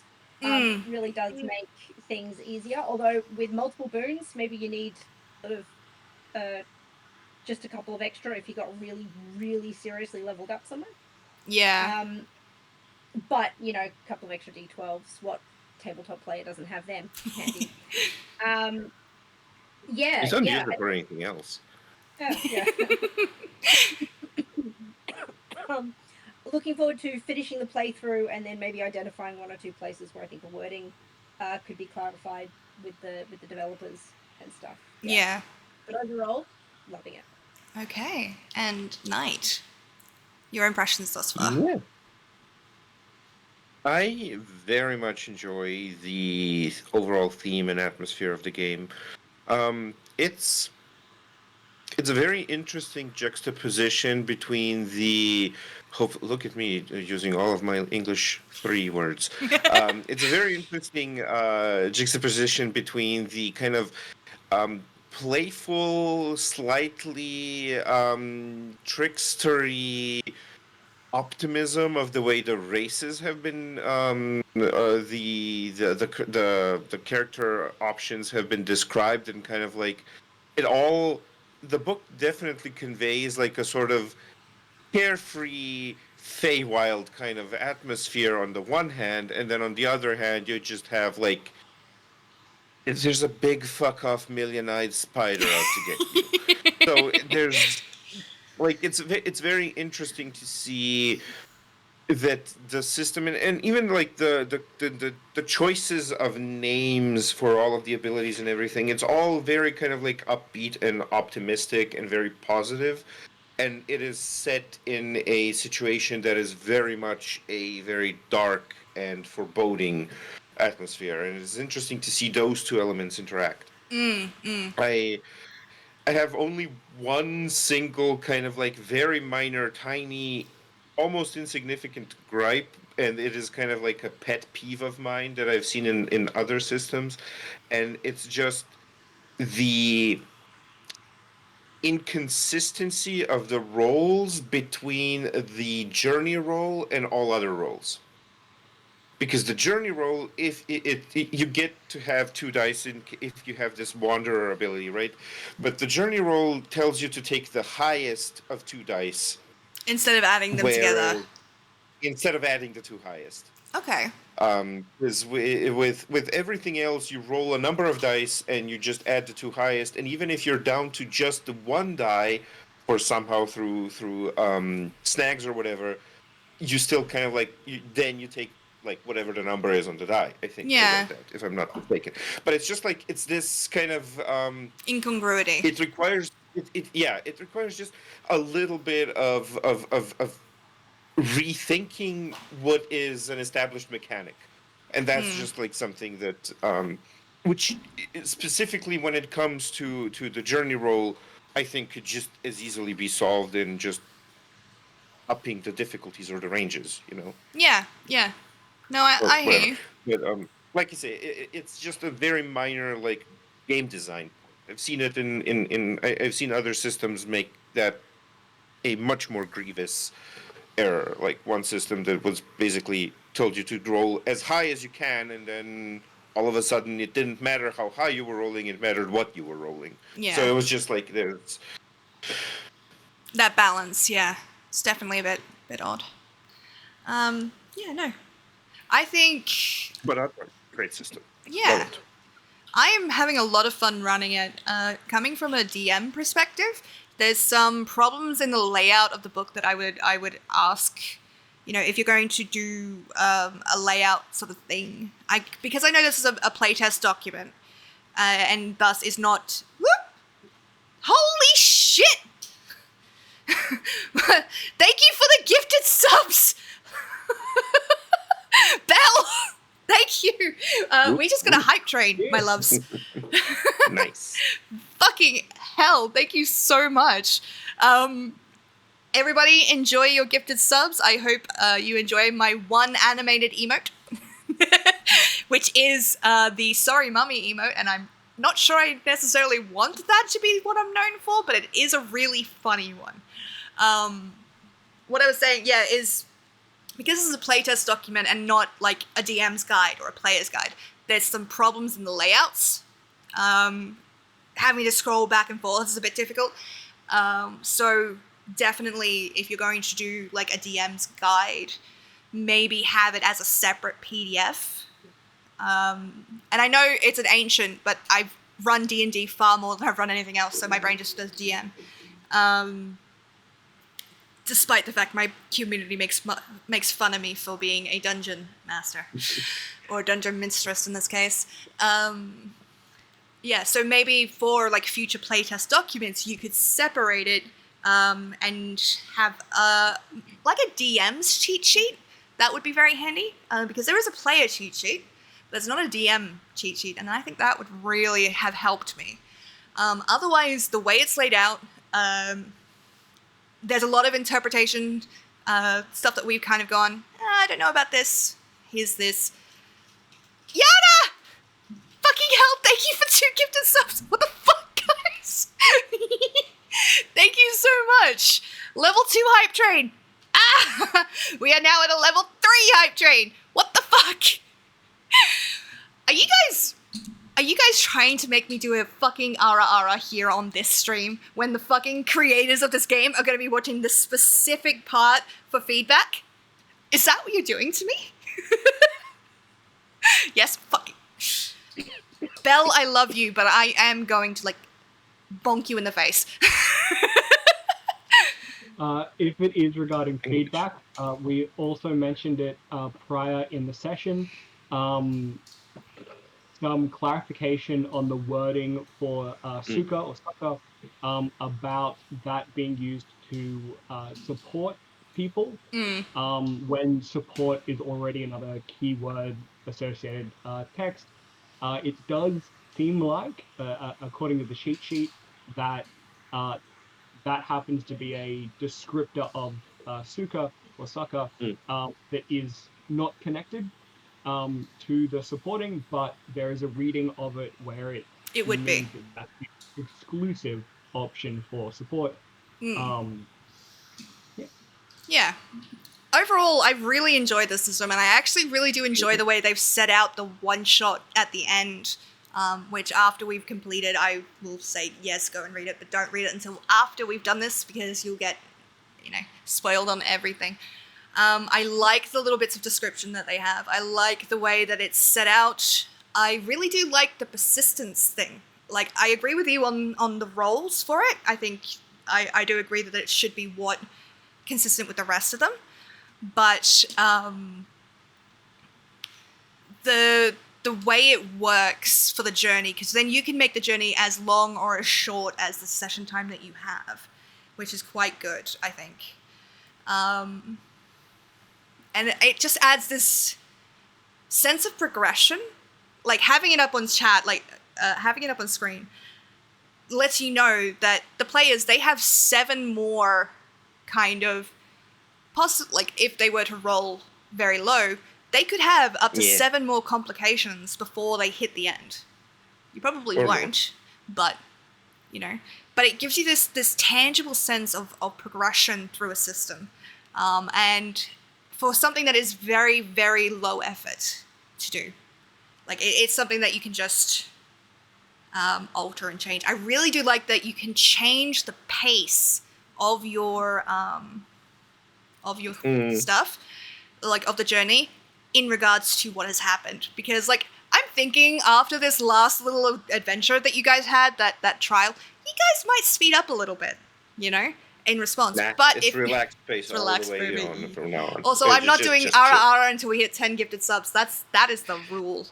I'm not breaking it, not to humiliate myself. Thank you. Just putting that out there. Yeah, sorry. But it's set out. Sorry to interrupt. For the stream's context, Belle is in my house at the moment. And when Sparrow gave that challenge, oh no, I was given a look, and I must convey that. Is it a bitch I will, or bitch I have spent enough? And I don't know what. It's a promise.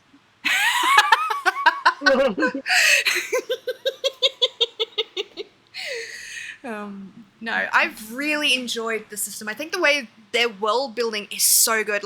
Just to clarify what had happened, also, if people need to go, totally cool. I'll be finishing up and then raiding out to somebody soon. But if you do need to head off, I am keeping you past the time I said I would. But the way I found this system was literally on a self-promo thing. I think Penny Blake did it. And I was just, flicking through, and I saw it.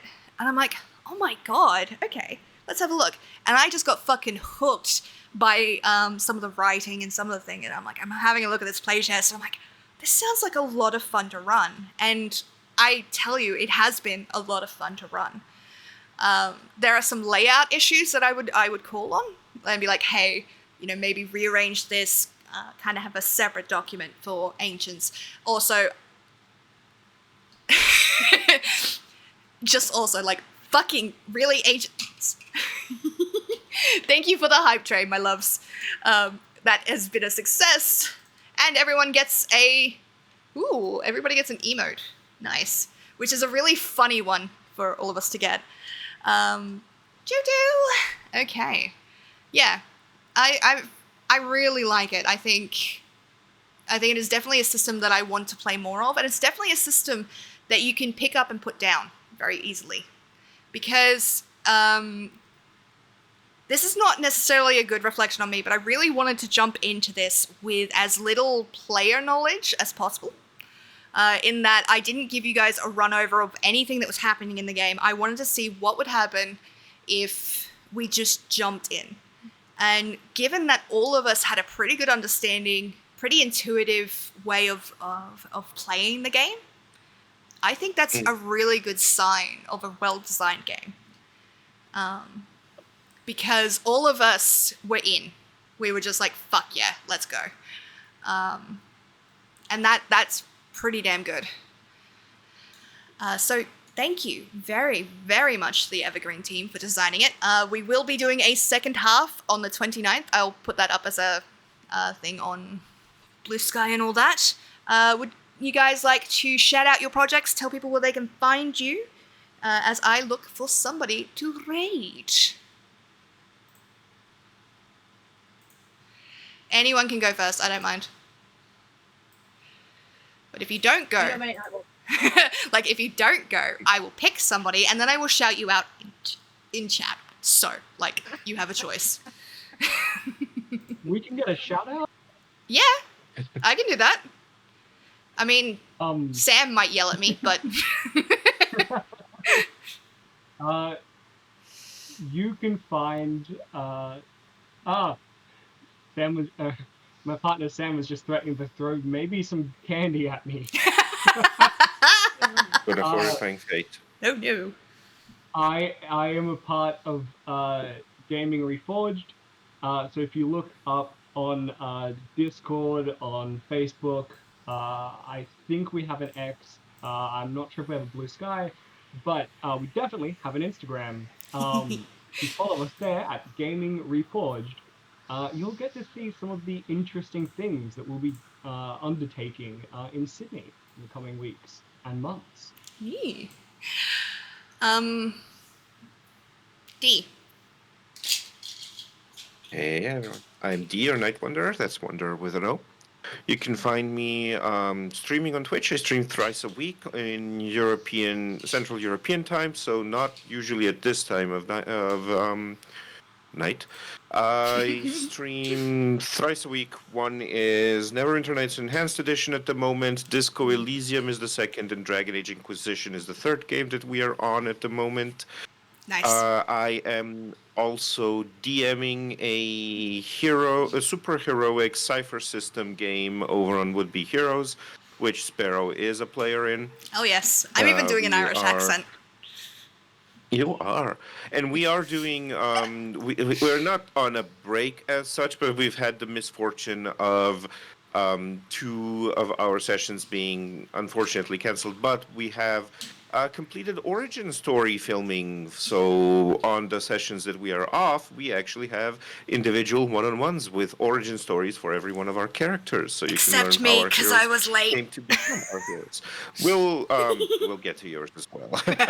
I am also on Ben Newbon's Cybertopia Pod, where I play Toby, who is a resilient test subject, and I am over on John's Bacon Flavored Pods, playing Mecha vs. Kaiju, where I play Augustus Crimp, Nice. who pilots a biblically accurate mech. Fuck yes. Leash, my love. Hi, I'm Leash, full-time professional DM, mostly doing face-to-face sessions at the moment, but I am hoping to do a little bit more digital gameplay and streaming with Sparrow. I have played with Sparrow a couple of times before, and it has always been amazing fun. Best way to catch all of my socials is geekandleash.com.au, because I'm not going to try and rattle them all off here. And I'm looking forward to coming back on the 20th. Yes. Okay, so I have a few things to run through. First of all, if folks are interested, every single TTRPG that I run on stream, my players get access to a shitpost channel. I have not been looking at it this entire time. I've been actually really good about it. But if you guys want to see it and see their reactions live, you can join the Discord. It's perfectly free. You don't have to pay anything to go and see these things. I don't block behind paid content ever. I am hoping in the future to bring my lovely professional DM friends to my stream Discord where you guys can kind of get to run, well, not run games, but be in games that they run, knowing that I trust them fully to be part of my Discord, and oohs are paid for, fuck off. I mean, technically I should have given you an ooh for the 5 gifted subs, technically, but I will do that at the end. My chat likes to bully me. No, we did not hit 10. You have not hit an ara ara yet. To explain, my chat bullies me. I am a Final Fantasy... Yes. I'm a Final Fantasy streamer, currently on a quest to 100% Final Fantasy Online. I am currently running a D&D homebrew adventure called Taves for Tales, which actually debuted this week, as we've come off of our hiatus. That should be up on YouTube very soon. As soon as I remember to write the description and actually upload it. You may have to yell at me. But yeah, this has been an absolute blast. Exactly. My chat really likes to bully me with the, I made a joke saying if anyone wanted an uwu, they had to pay me 5 gifted subs, and then they did it. And then I made a joke saying if anyone wanted an ara ara, they had to pay 10 gifted subs, and then they did it. So, I'm just in trouble in general. But because I was gifted 5 gifted subs, normally I turn those off for TTRPG streams. Ew. There you go. I hate you so much. Belle, because you gifted 5, that was directly because of you. I'm just going to put that out there. I mean, I love money. Huh? He's cheering. Yes! Yeah, so you can find me here on Twitch every Thursday and Friday from 8:30 p.m. GMT plus 11 for those of you who are not in Sydney. That is just Sydney time. We are going to raid a friend of the channel, actually. I've wanted to raid them for a while, but I've never been able to do so while I've been live. And they're actually the person responsible for Tamagotchi Sparrow Time, because every time they came in, they would they would just spam all of my self-care redeems, and I joke that I'm a Tamagotchi, so now it's all combined under one.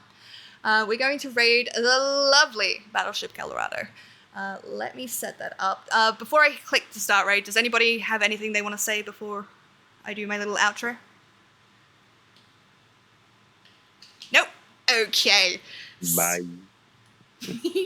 Alrighty. So, that is going to be it from us today.